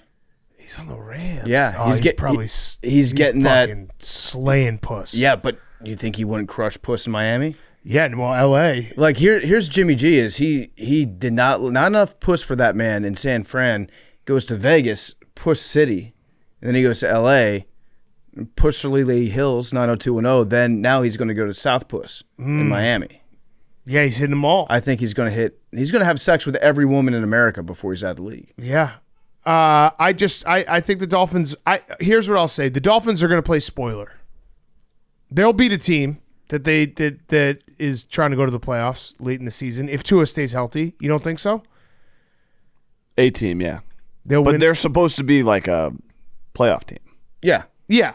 They're not. They're definitely They're not living up to expectations. And I came away from this being way more impressed with the Cardinals. I was more saying that I guess it's because we saw what it was like without Tua that I was just so happy to have Tua back, because having a Dolphins game on one of the TVs wasn't just a pain to like avert. Yeah. Like I would, when the Dolphins were playing the last few weeks, I would just avoid looking at that TV. Yeah. Now I'm like, ooh, what's Tua doing? Yeah, they're fun to watch on offense. Yeah. They do crazy shit. And Kyler is very fun. Kyler's having a good year, and I'm buying on the Cardinals being the Cardinals could either get a playoff spot or they could win the NFC. And the NFC West is just I don't even know who's good. It's mid-off. I mean, the Rams are all the way back. The Rams are one game out. Mm-hmm. It's crazy. All right, Hank, you walked out. And they're not trading Cooper Kupp.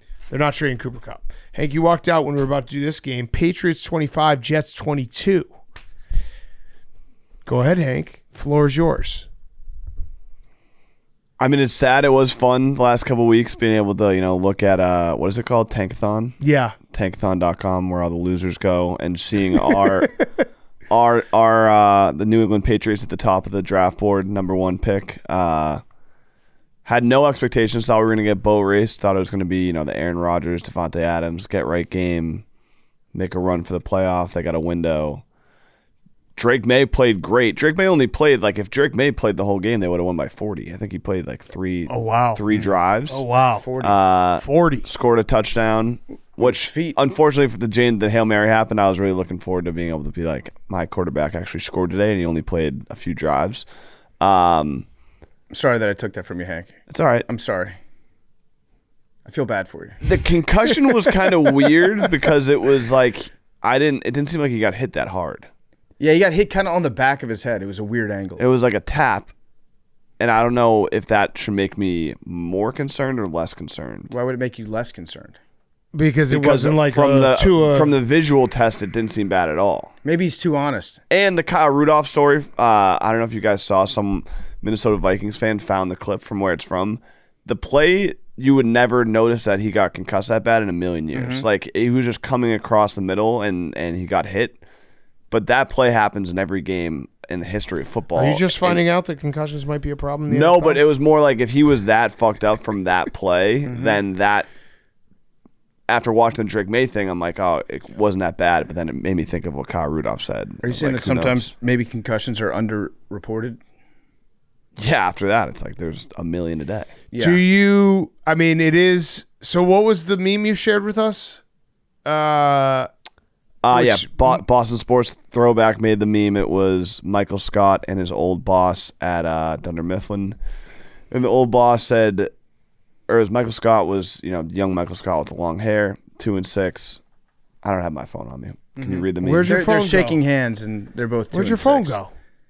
Just living in the moment. You just had your phone for the whole first part of the I was show. like, I need to live in the moment. Well, I was doing my boomer. All right, here it is. It's Michael Scott's boss is the Jets. The old boss is the Jets. Highest expectations in 25 years. Shaking Michael Scott, who's the Patriots' lowest expectation in 25 years, and 2-6 record, both of them. That's brutal. Also reports dysfunctional locker room. They don't know if they're going to stick with Mayo. Memes, you're a memes guy. Talk us through this memes. I feel bad for memes. I'll say that. You can say that because it is crazy that you guys are full on rebuild and the Jets are full on. We should win the Super Bowl this year. All in, and you're both 2-6. And Drake may even play. And Drake may even play. He did play. Okay, he played. So memes. First of all, I do want to hear your analysis of this meme, but also I want to hear what you're going to do this week to make it all go away. Mm-hmm. Nothing. The season's over. What? It's over. Actually what over? Do you mean? It's over, dude. Let me see. Well, I have a fix for you. Hit me. Cut Greg Zuerlein. Yeah, they should have done that 2 weeks ago. It's insane. The guy can't kick. and you're losing games because he can't kick. I mean, if he could kick, Rob Salah still has a job. Yeah. Against the Broncos, that's a win. Yeah, you probably have 2 more wins. You're probably, instead of a 2-6 team, you're at 4-4, and you're fine. He can't kick, and you just let him not kick as a kicker continually. And Aaron Rodgers didn't even play that bad. I mean, he's old. He's old as shit. There was a quote after the game from one of the Patriots players that said, he's just not the same. He was like, I chase him down, and I'm 500 pounds. That was the quote. Yeah, I might have over-exaggerated. Did you see the quote Aaron Rodgers had? Jeff Ulbrich said, it's a moment of darkness for the Jets, and Aaron Rodgers said, I've been in the darkness. You got to go in there and make peace with it. He's just talking about his fucking darkness retreat. Yeah, he's talking about ayahuasca. Yeah. Was that the ayahuasca, or was that the... Because remember, he did a darkness retreat that was different than the ayahuasca. Would you go to a darkness retreat sober, though? Yeah, well, he went to the place in Oregon or Washington, where you basically lived in a hut that was pitch black. Oregon. I looked it up too. It looks like a bunch of gnomes, and they. Oh yeah, that's right. He lived in a tree. Right? Yeah, he lived in basically the side of a hill. Yeah. In a mossy home for 2. Remember, he left it early though. Yeah, he quit. So actually, he doesn't know this. He quit after a day. It's not a real darkness retreat. Somebody comes there every day and knocks on your door and talks to you, and they're like, it hey, says a riddle. Here's your food. Figure out this riddle. Think about this riddle. He is a gnome. Yeah. This is a gnome lifestyle. He's a Keebler elf. Okay, so yeah, memes. Aaron Rodgers. What are you gonna do with him? Wait, can we have the meme analysis first? Oh yeah, good point. Oh yeah. It's a good meme. If we're just doing an unbiased breakdown, I would probably flip it just because the Patriots are the older. Oh, good point. They've been there. That's yeah. a good point. That's why. That's why you're the best in the biz. Yeah. Mm-hmm. Yeah, that is why you're the best in the biz. Also, he's wearing the short sleeve shirt. It looks kind of like Mayo's sweatshirt that he had on the sidelines. But let me back up this account. Rodgers is the older guy because he's 40, and Drake May is the new guy. He's young, so it actually kind of works. Yeah, but the Jets are still the little brother. Oh no! Yeah, who's Kevin spilling chili everywhere? Probably Joe Douglas. Sauce Gardner. That might be Tua concussed. Yeah. Concussed Tua. So yeah, memes. What do you do? What do you do moving forward? Well, Aaron Rodgers probably going to retire just next week, and then we just move on. This is so sad. So you're totally done. Well, I mean that. Talk memes to me. is never totally done. No, because we got to all be honest here.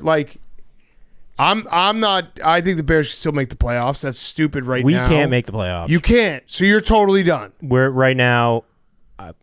I've been saying we'll go 11-6. Blah blah blah. We're on pace for 2-15. 2-15. This is a 2-15 team. Yeah, and the vibes are really bad in the locker room. I don't know if you saw some of the tweets, but I did not. There was one that was. Let me find it for you because I want to get your thoughts on it. Breece Hall was in the Jets locker room in full uniform, towel over his head with head hanging low, hands on his head. This loss devastating on so many levels to players in here. They're searching for answers they can't find.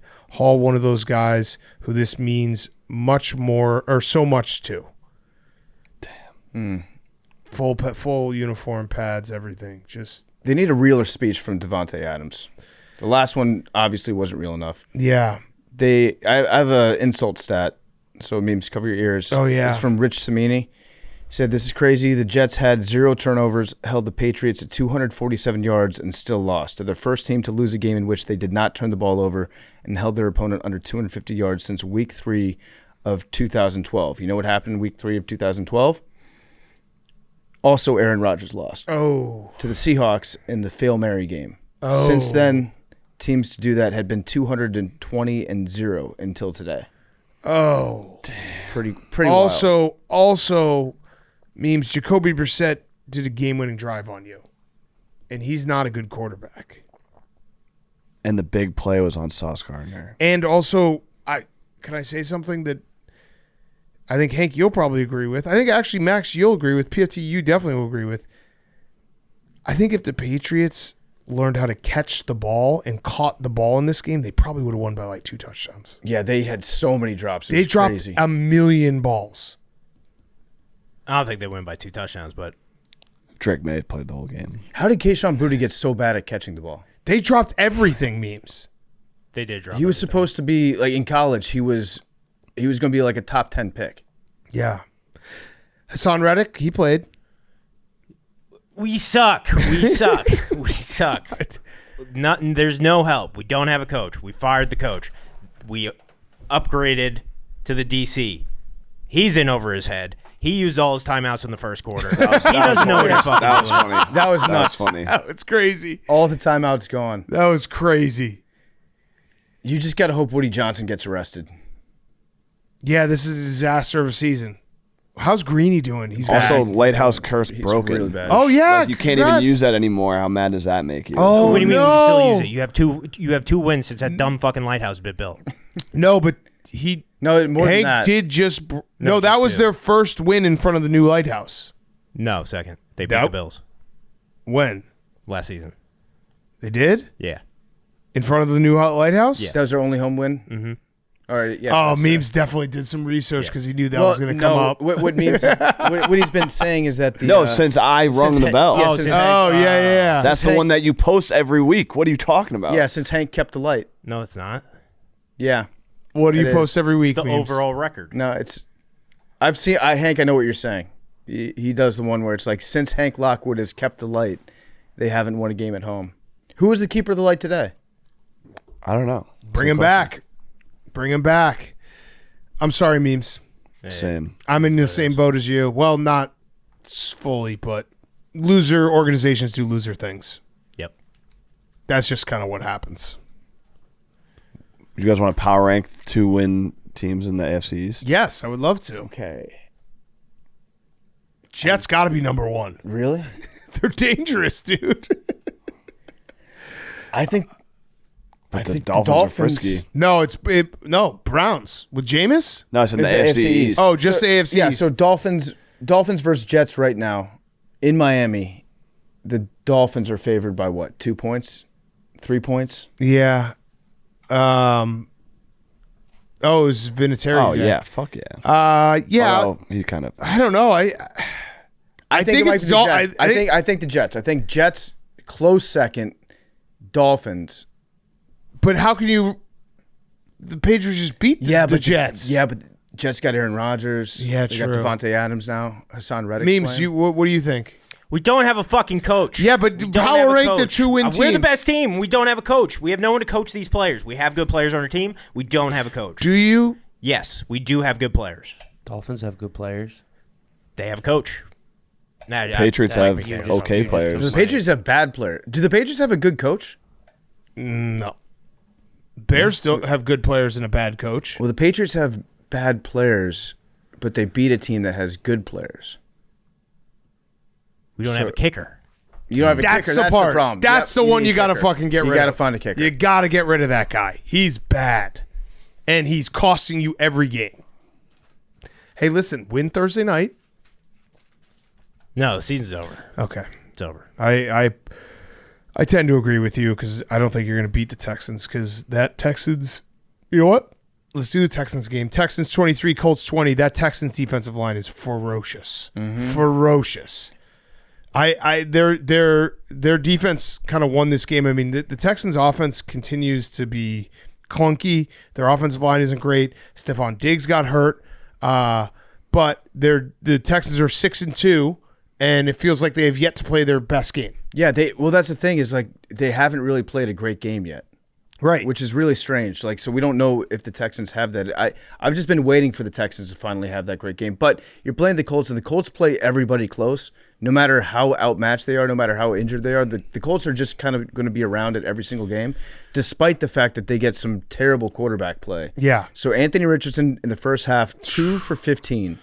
2 for 15 for 81 yards in the first half. Now, to be fair to Anthony Richardson, he had 3 drops in the first half.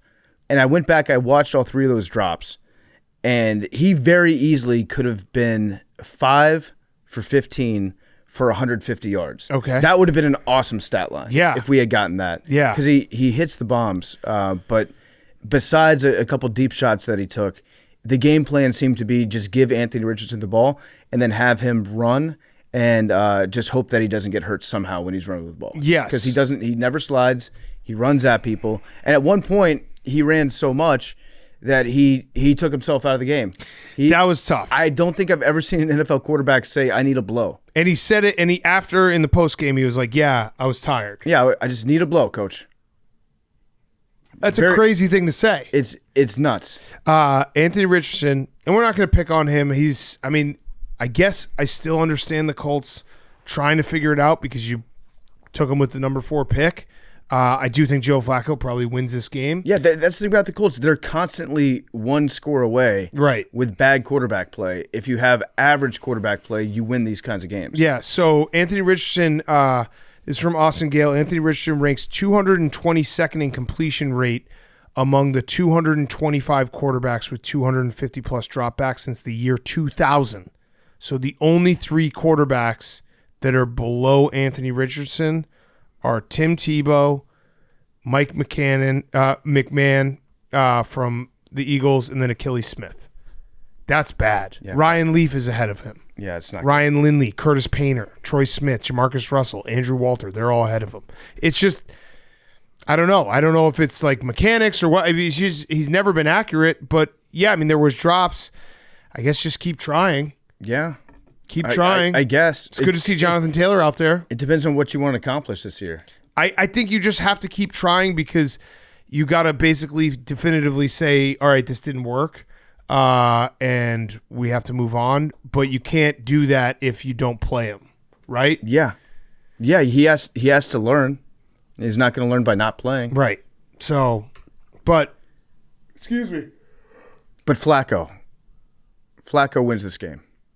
Flacco wins this game. The Texans are good, and they have not played a good game yet. Also, DeForest Buckner being back for the Colts helps a lot, too. DeForest Buckner definitely helps. I always forget how huge he is. Yeah, he's a monster. Okay, the next game, Lions 52, Titans 14.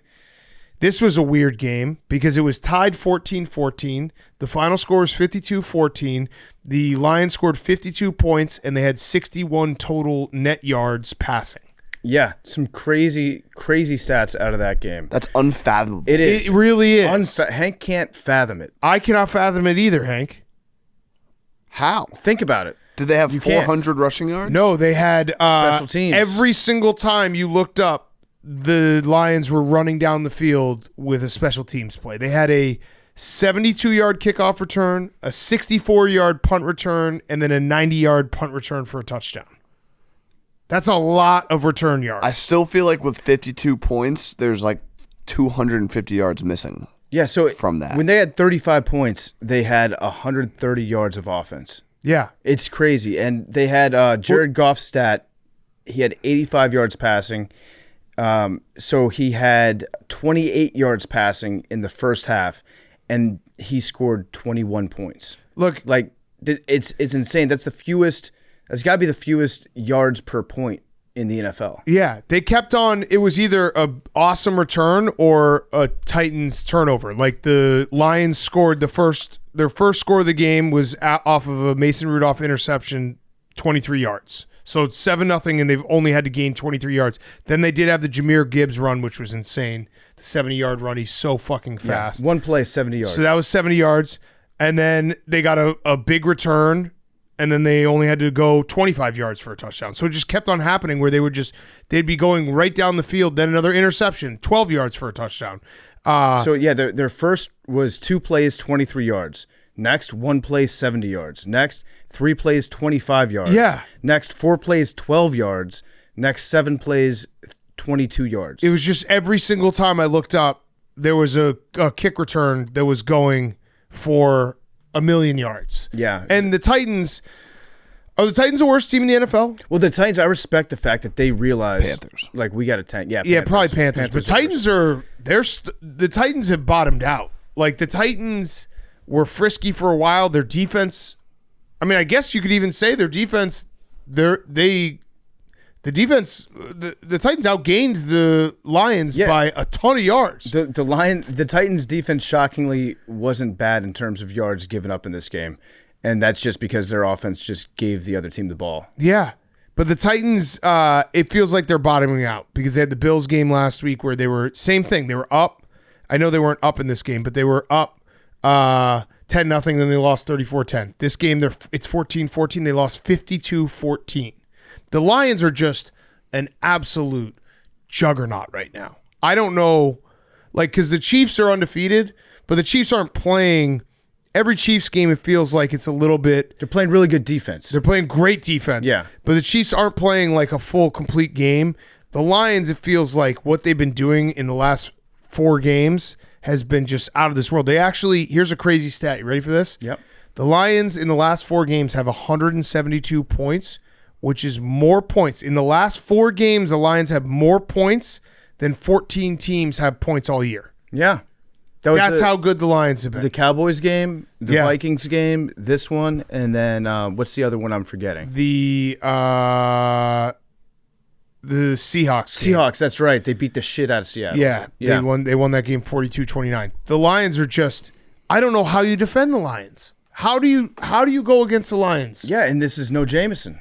No Jameson? No Jameson today. And they've got one of their other generic-ass receiver names that'll step up. Yeah. You got Tim Patrick. Yep. Allen Robinson. Yep. Doesn't matter. They just have the generic-ass receiver names. Jared didn't even have to play the entire fourth quarter. Yeah. It's crazy. Best and this start- was a classic trap spot because they were going awesome game against the Cowboys, emotional win, lose Aiden Hutchinson, then get up off the mat, beat the Vikings in a back and forth game, play the Titans at home at noon or 1 o'clock local, and then they have the Packers next week. This was the spot where the Titans or the Lions could have looked like shit, and they did the exact opposite and looked like no one could ever beat them. And Jahmyr Gibbs looks unreal. He continues to look unreal. He's got 6 games in a row averaging over 5 yards per carry. Yeah. On at least 10 attempts.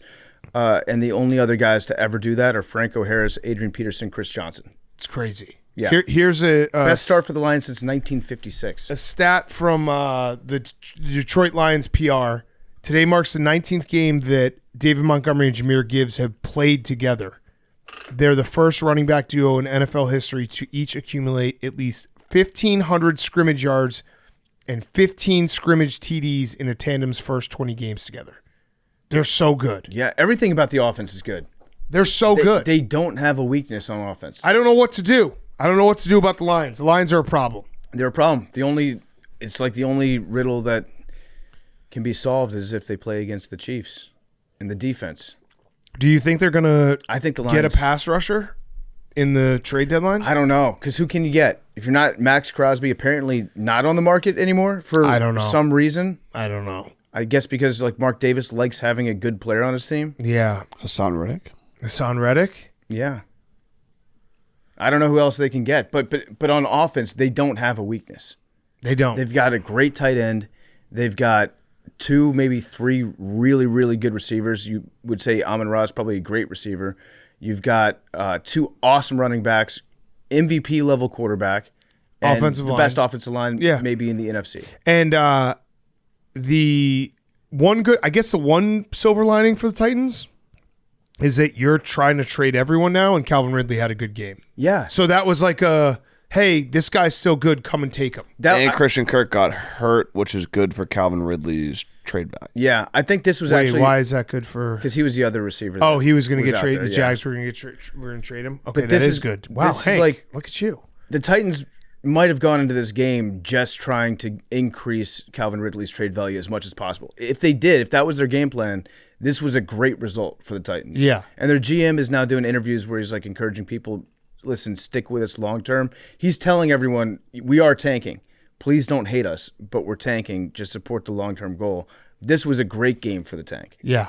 Fantastic. Great game for the tank. Okay, let's go to afternoon games. Before we do that, PFT, you got a couple more ads, and then we'll wrap up with some playoff baseball and who's back. The games are brought to you by Uber Eats. It's football season. Uber Eats is dropping undefeated deals on all your game day favorites. This week, you can enjoy buy one, get one free fries from McDonald's. only on Uber Eats. That's a great deal that they've got. Everyone likes McDonald's fries, right? They're the best. Buy one, get one free fries at McDonald's with Uber Eats. I'm going to do that. I might even do that Monday Night Football and treat myself to a little fry. I'll be a fry guy. Craving even more? Well, they've got you covered. They got game day deals on pizza, burgers, tacos, and more all season long. Uber Eats, official on-demand food delivery partner of the NFL. Order now for game day. Terms, taxes, and fees apply. See the app for details. These games are also being brought to you by Hey Dude. Hey Dude is back as an advertiser. I love Hey Dudes. I wear my Hey Dude sneakers around the house all the time. Great shoes. Perfect house shoes. Perfect take the dog for a walk shoes. Wendy and Wally are the original iconic styles that are the foundation of comfy at Hey Dude. They're beloved for the most cushioned insole ever. Wally and Wendy are ridiculously lightweight, and they bring a ton of fun with mix and match materials that complete any outfit. This franchise is always evolving and growing, from a classic all-white to camo or fleece. There is a Wally or a Wendy, perfect for everyone. Buy your Wendy and Wallies today at heydude.com or head to a local Dick's Sporting Goods to find them in person. Okay, afternoon games, Chiefs-Raiders. Bills-Seahawks we'll start with.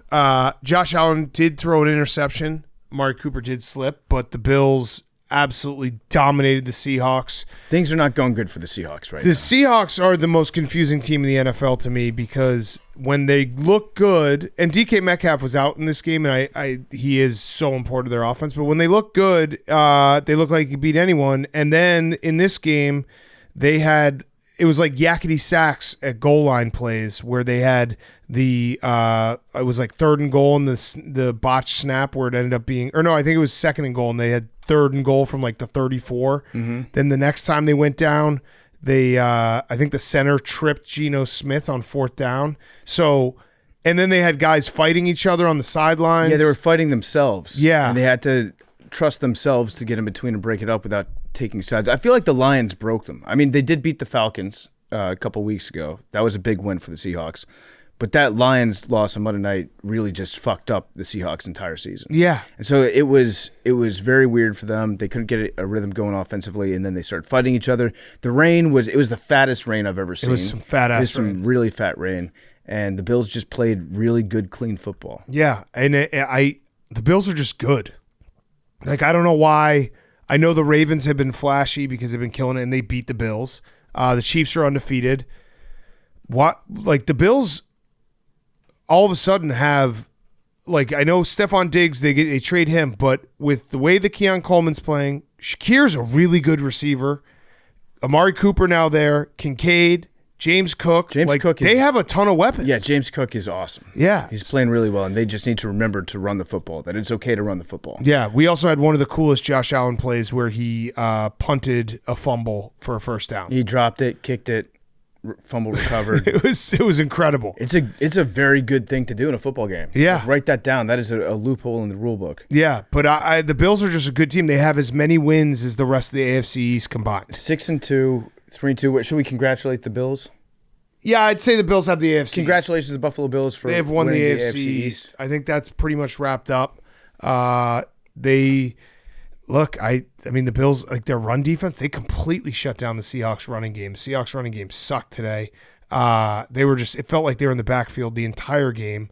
The Bills are just really good. Max even said it. He was like, why don't we talk about the Bills being like true Super Bowl contenders? I think we do, but I think he was talking about more like the general public. Yeah. I think it's because I know why. It was the back-to-back Ravens-Texans game. Yeah, so the Ravens, they look very, very bad against the Ravens. And that felt like just a style, like the two styles, that didn't seem like a fluke. It seems like the Ravens are built to just shit pump the Buffalo Bills. Yeah.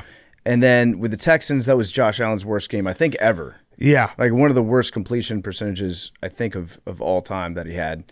And then since then, they've beaten 2 bad teams, and we don't know what the Seahawks are. Yeah, they've all the games that they should win, they've won pretty handily. And yeah, we don't know what the Seahawks are. Seahawks are just confusing. I do not know what to make of the Seahawks week to week. No. And then they've got the Dolphins, and then at Indy, and then after that, I'm looking forward to the 17th against the Chiefs. Yeah, that's gonna be a great game. Yeah. Flex that to Sunday night. I agree. Give that to us on Sunday night. But yeah, the Bills are great, and I don't know what the Seahawks. I can't make. Anytime you have a defense fighting each other, it feels like bad vibes. Tough look for the 12s today. Yeah, very tough look because there were a ton of Bills fans there. McDermott after the game was like, I've never seen Seattle like that before. Yeah. Apparently Buffalo made the trip. Got to protect your trout. Bills Lions Super Bowl in New Orleans. Oh my God, we need it. Yeah. Oh my God, that would be incredible. I'm gonna be drunk for months. That would be the biggest. That would be such a fun party scene with those two fan bases. Knowing that one of those two fan bases is going to get a Super Bowl. What's the spread? Lions -3.5.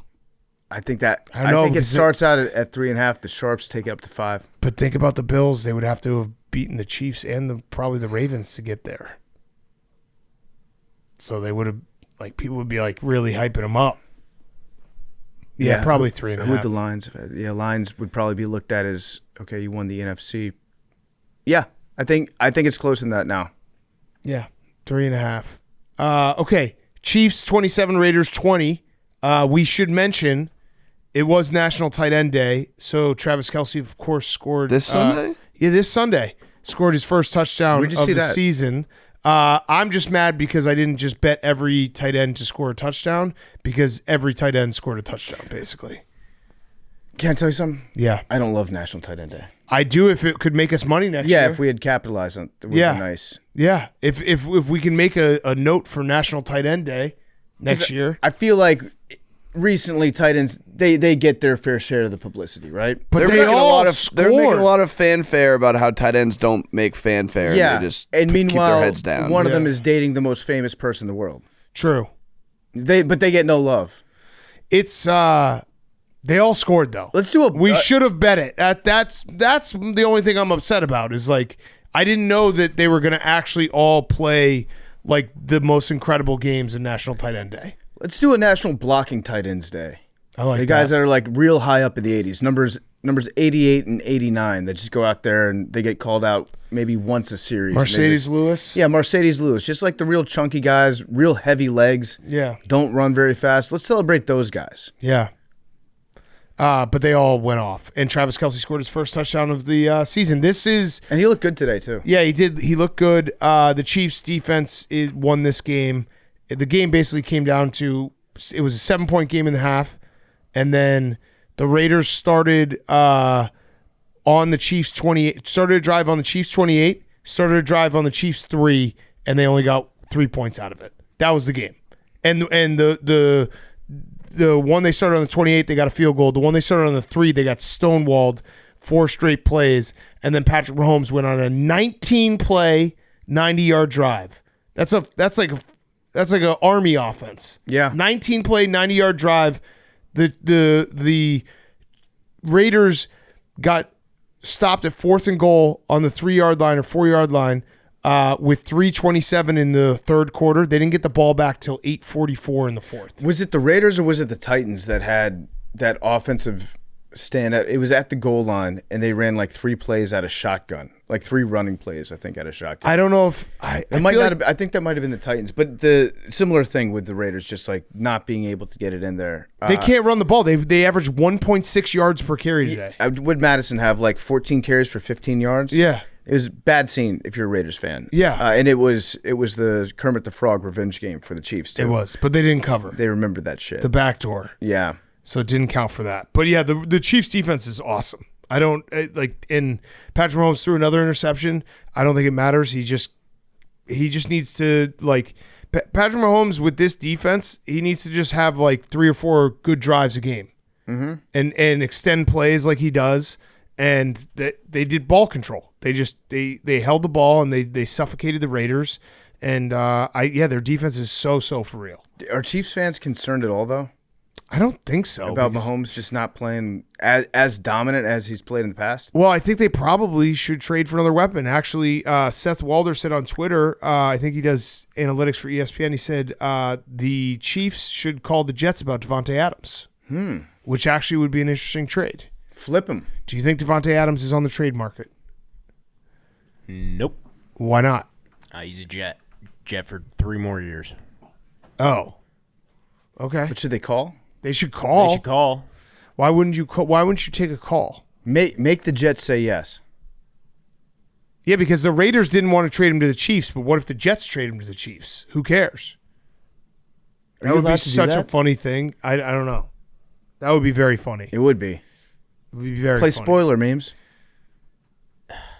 No. Spoil the Raiders. No. This probably isn't the most shocking thing I'm about to say. We do like him, but Antonio Pierce failed the down 14 score late 2-point conversion tests. It checks out. Yeah. I never expected. Did we ask him? We might have asked him. I don't know if we did. But he did. He passed the don't kick a field goal when you're trailing by like 9 points at the 1 yard line. That was nice. Yeah, which he failed last week. Yeah. Okay. Next up, Bo Nix. Broncos 28, Panthers 14. Bo Nix had an awesome game. National Tight End Day. Adam Troutman had his career high in the first half and a sick TD catch. And the Broncos. This is what playing the Panthers is like. It's fun. It's really It's fun. really, really fun. 21 points in the second quarter. Bryce Young didn't look as bad as he has looked. As bad. He wasn't good today. Yeah, I was gonna say. Let's say it this way. Do you think Bryce Young, his trade value increased, decreased, or stayed the same after today? I think It's nothing. he's bad. The Panthers should have benched him the second he finished that first drive for a touchdown. And when they went up 7-0, because that was it. That was the peak.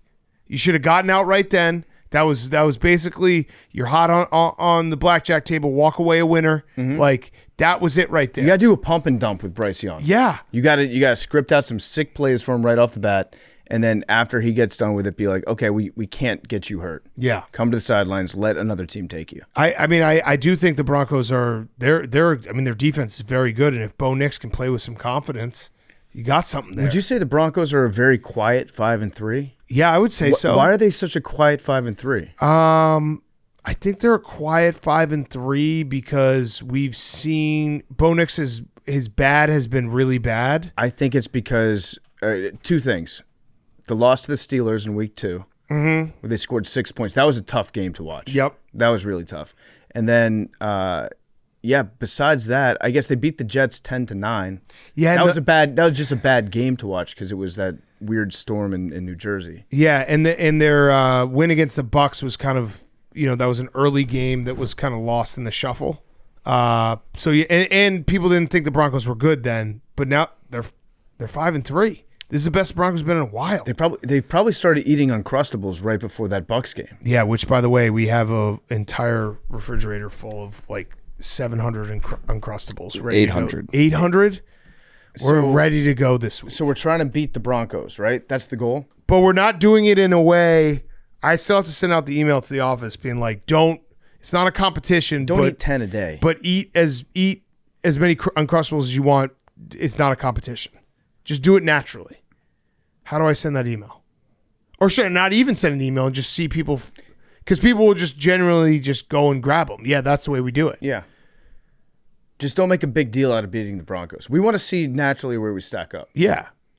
I think that's fair. Like, I'm probably going to have like 4 or 5 a day.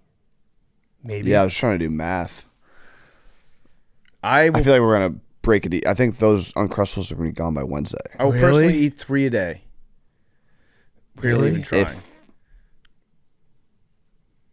We'll beat it by the end of the week for sure. Okay. Yeah, I think we can do that. I like that. What means you're saying yes? You say you dominated it? Some people are going to eat like 7 to 10. Yeah, no, we'll crush it. You two being 2 of them. What? I just said I'm going to eat 3 Exactly. I said I was going to eat 4 or 5. Exactly. Did J.C. Horn try to fight Sean Payton after the game? Can you find that clip? I saw it going around. I wasn't able to watch it because I saw it after we started. I'm pretty sure J.C. Horn tried to fight Sean Payton for doing a fake field goal up 14 or 21. He ran up to him, when the game ended in the middle of the field. Yeah, and was like, "What the fuck?" I mean, the Panthers are just so sad. It's a tough watch. It's a tough watch. I don't really know what you do. All right, here it is.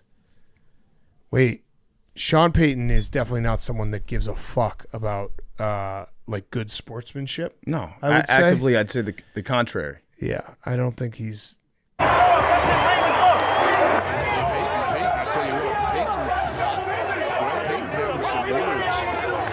Okay. He ran up on him.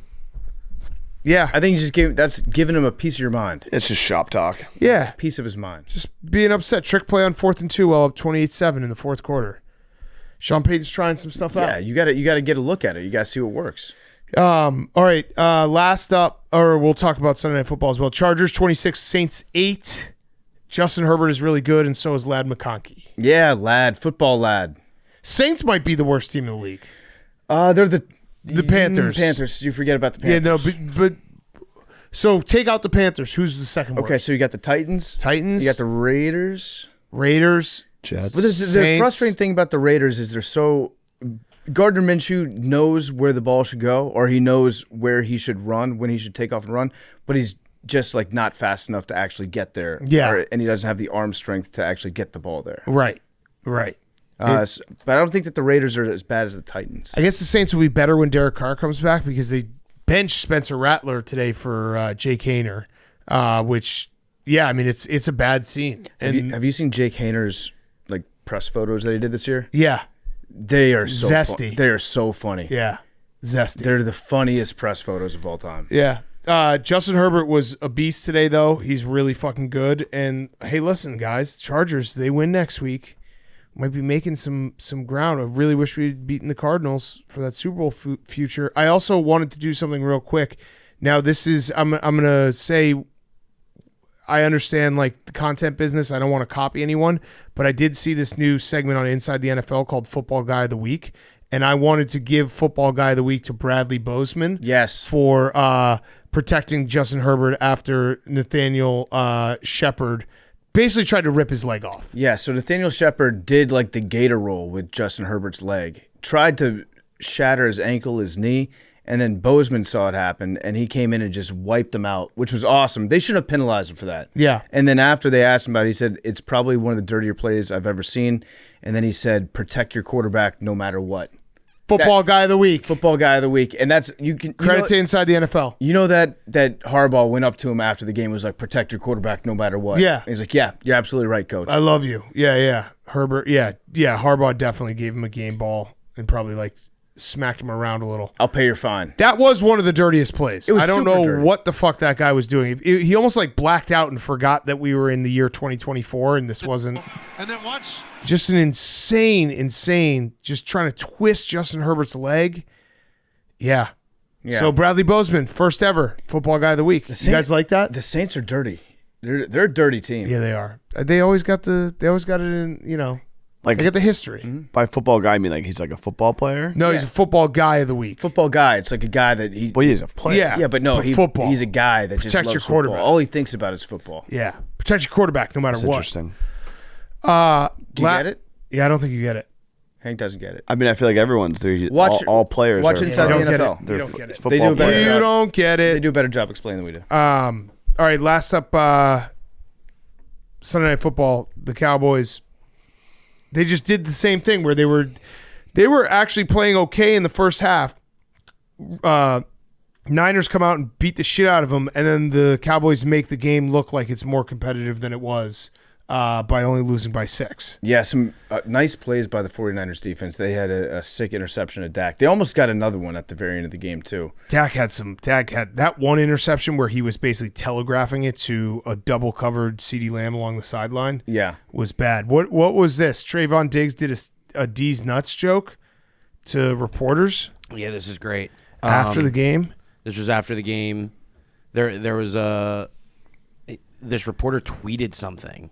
It was like, what is Trayvon Diggs doing on this play? And he just went nuclear on him. Oh, hell yes. And yeah, I'll show you. I'll play it. Out of that whole play, that's what you took from that? You don't know football. You can't do nothing that I do. You can't go out there and do nothing. Stay in your lane, buddy. Stop playing me, bro. Just asking a question, Trayvon. I mean, I'm happy to have you answer the question. Out of that whole play, that's what you took for that? That's what you got from that whole play, that's what you got from that? I'm asking you. We can talk about it more. What were you doing then? Yeah, right at the end, he says we can talk about these nuts. Oh, Jerry's gonna have that guy fired. yeah, Or try to. yeah.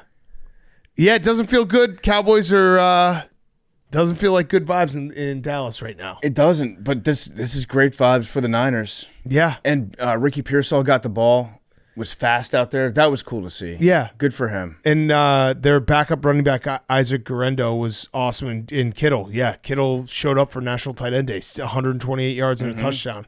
So, Niners back, or do they play the Cowboys? I think the Niners might be back. Dak is just... Purdy looked good, too. Purdy was moving around out there. He had Debo back, which is very helpful.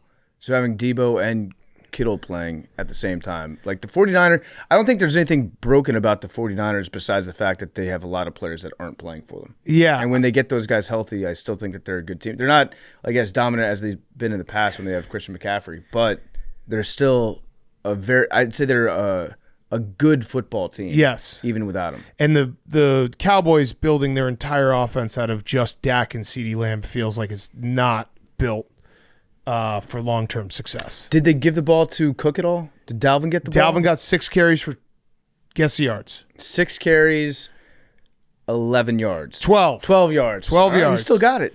Still got that burst.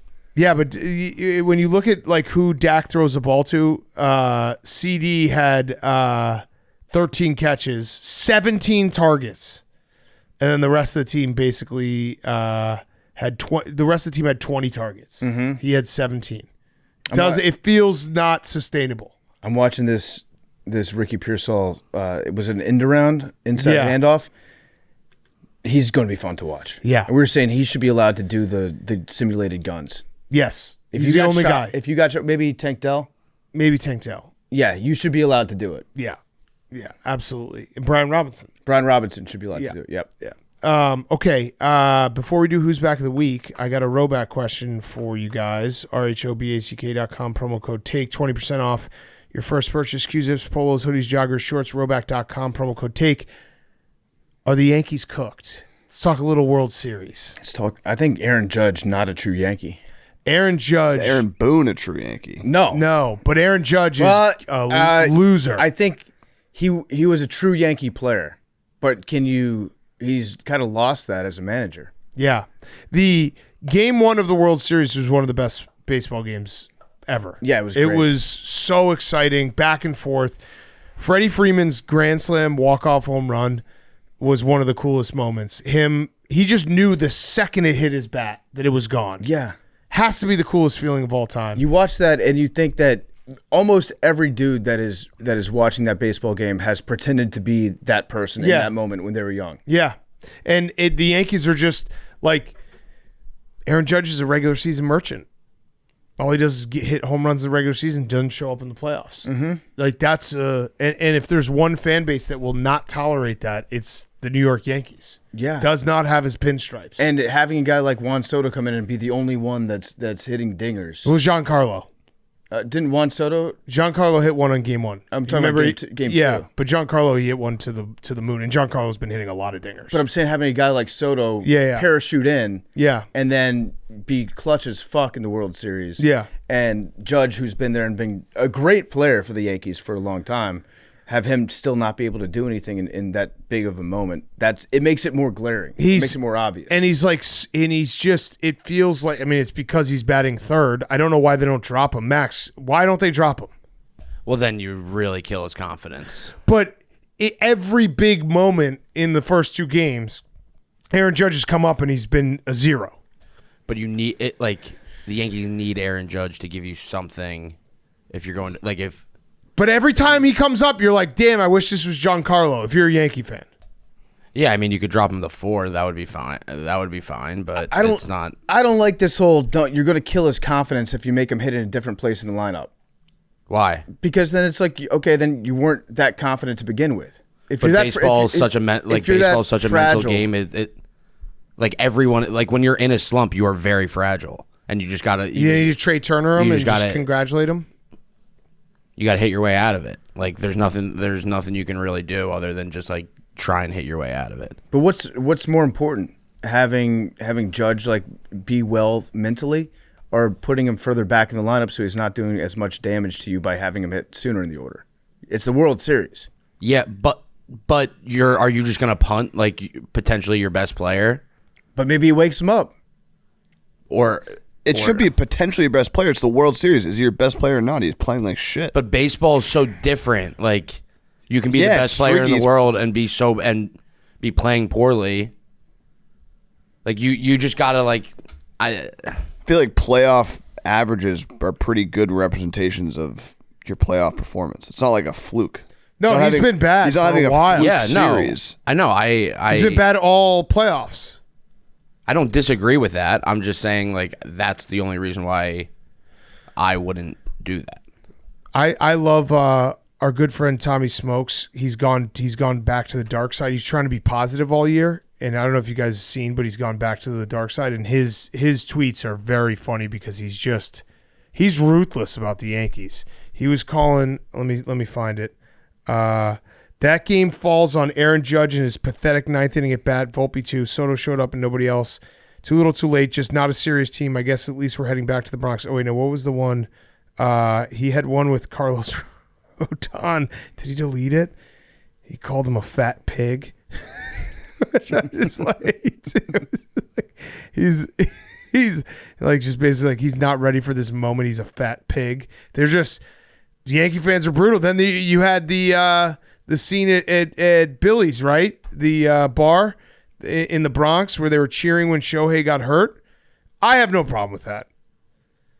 Yeah, at a bar. If it's a crowd, they paid tickets to go to. It's one thing, but at a Yankee bar in the Bronx, and you're also so desperate for anything. Like maybe don't cheer, but they're all happy. Like that's just how fandom works. Yeah, but it's all you can think that, and also think that's beneath the Yankees. No, I think they're desperate. I think they're in a desperate. Yeah, but state being of desperate is beneath the Yankees. Yeah, I got tremendous joy out of the fact that Game 1, Aaron Boone made it's the players, but the manager basically cost them the game. And Game 2, by putting someone in who hasn't played meaningful baseball in a month, and then Game 2, he just did the same thing but with a batter. Yeah, yeah. It was insane how he let him get himself in that spot 2 games in a row. Yeah, Game 1 when he put in Cortez, it was just like, what are you doing, dude? 2 pitches. He's like, he's been pitching good. Here's the bottom line. The Dodgers are just so fucking good. They're so goddamn good. Their bullpen's insane. Their plate discipline is insane. Like if they don't swing, it's going to be a ball. The Game 1 ump was horrendous, but they're just a wagon. Like you can't make a single mistake with the Dodgers. And as bad as Aaron Boone's been and Aaron Judge has been, I don't know who's beating the Dodgers right now, right? Yeah, I mean Ohtani's going to be a big factor. Yeah, but I still think they'll probably beat him. I don't know. Tommy Edman, guy just gets big hits. They just got dudes everywhere. Okay, should we wrap up with some Who's Back of the Week? Who's Back of the Week is brought to you by our friends at Coors Light. No matter what happens between your favorite rivals this week, you've got a chance to win. Just go to the PMT Instagram. Tell us how you prepare for a rivalry game with Coors Light for an opportunity to win the Coors Light rivalry shirt. 5 winners will be selected every Saturday until 12/7. So remember, when rivalries get a little overheated, choose chill and keep things cool by reaching for the Mountain Cold refreshment of Coors Light. Coors Light is Mountain Cold refreshment, literally made to chill. Coors Light is cold lagered, cold filtered, and cold packaged. It's as crisp and refreshing as the Rockies. Perfect for a moment to unwind. We love Coors Light. We love chilling with Coors Light. Even the biggest rivals agree when it's time to cool things down and enjoy the game. You choose chill and then reach for a Coors Light. Get Coors Light delivered straight to your door. Visit CoorsLight.com/take, or you can find it pretty much anywhere that sells beer. That's CoorsLight.com/take. Celebrate responsibly. Coors Brewing Company, Golden, Colorado. CoorsLight.com/take. Who's back of the week, Hank? My Who's Back of the Week is shorts. Oh. You seriously don't have a single Who's Back of the Week? I was going to talk about baseball. We just saw a commercial for Krispy Kreme McDonald's collab. Yeah. Which has had my head in a pretzel for the last hour. With that's the buns, also your Who's Back? The buns or donuts? I don't know. It looks. I was blown. It's like the Avengers in the Justice League getting together. Yeah. Yeah, it's pretty incredible. Looks delicious. That's one of those things that people always talk about, like, oh, they get this burger, it's got donuts as the buns. And it's usually at a place that just does Instagrammable brunches. Like, they make their dishes so that you can take pictures of them, not so you can eat them. I've had some bad experiences. Like, not bad, but I don't think that it's... I would rather have a hamburger and then a donut on the side. But I will try this. Duke's back, Hank. Duke what happened with Duke? They beat Arizona State by 50 in a Scrimmage. Arizona State's bad. Yeah, Duke beat them by 50. Okay. How'd Cooper look? I don't know. This was also a scrimmage, but they won 103-47. Okay, they might be back. Fuck. That's an insane. Yeah, number. they might be back. God damn it, they might be back. This is gonna piss me off. I'm not gonna go back to being like I can't fake it. I feel like I've made my claims pretty steadfast with Duke. Like, I'm not gonna go back and hop all the way back on the bandwagon this year. I'll just say it. You're not gonna get excited about this? But no, I'll always root for them. But like, I'm not gonna be beating the drum for Duke basketball. But I will root for them more than I root for anyone else. Okay, that's fair. Yeah, that's fair. Very fair, Hank. PFT, who's back? My who's back of the week is Pup Punk is playing in New Haven. Oh, hell yes. On Friday night. So I hope the World Series will be over by then. I think that's when Game 6 would be, right? Yeah. That's the night of Game 6. I think some people from the New York office are going to go out. We're going to take a bus from New York, but it should be a fun time. We're playing at Toad's Place, which is one of those awesome venues that we play. Yeah, it's cool. Wait, you're playing Friday night? Friday night out there. Nice. Yeah, and you sit backstage at that spot and you see like the Beatles on the wall. You see like the Rolling Stones. It's a very, very cool place. So very excited to go. Where are you gonna get pizza from? So we had pizzas from 2 places last time. What is Rosie's one of them? Rosie's, Sally's, Frank Pepe's. Okay, so I think last time we had Sally's and Frank Pepe's. And am I allowed to say I like both, or do you have to pick one? No, of course. They're both fantastic. They're awesome. Yeah, they're awesome. So I'll be eating a fuckload of pizza. But yeah, it should be fun. I think we got tickets on sale now, and we're doing a costume contest because it's the night after Halloween. Oh hell yes! $500 prize to the best costume, and I'm going to match $500 of my own cash, so you can win $1,000 best costume. Hell yes! What are you gonna be? I can't tell you that. If you have to ask, you can't afford it. I'm gonna go as Jaden. You get problematic. Be careful. Be careful. Get problematic. Is Gaz coming? my who's back. My who's back is the UFC, because did you guys see that guy who got his jaw wrenched harder than anyone's ever gotten their jaw wrenched? Yeah. That was crazy. Hamzat Chimaev did that to Whitaker, I want to say, and he basically just shattered his jaw with a chokeout. And I don't really understand how it happened. He tapped so quick, and they showed a picture the next day. His jaw is just completely fucked. Did you see that video of, I think it was at the weigh-in, there was a guy from, I want to say Kazakhstan, that just showed up and got on the mic to ask a question. He's like, I am undefeated fighter from Kazakhstan. I'm 5-0. Dana White, please give me an opportunity to fight on short notice. I will fight anyone. And then Dana sized him up and was like, what weight class are you? And he was like, I think he said lightweight. And he's like, okay, I'll give you a fight. Holy just shit. Saw him, just got him up on stage. It was like, you look like you can fight. The guy had cauliflower ears. So Dana just looked at that and was like, yeah, fuck it. If you win a fight, then I'll give you an actual fight. Oh, man. That's incredible. It's pretty cool, yeah. I'm rooting for that guy, whatever his name is. All right. We got anything else? I've moved on. Not actually. I have not moved on. You've moved on for tonight. Tomorrow probably doesn't get much better. No, I'm gonna wake up tomorrow just so mad. Because also, especially a game like that, it's gonna get brought up to you when you don't want it to. Oh yeah. For the next week. Oh yeah. Oh, it's gonna be Especially in this, there's nothing worse coming into the office after a bad loss. It's like every person comes up to you like you just lost a family member. I know. Don't say I know like that, Hank. What loss were you thinking of, Hank? When does that happen to you?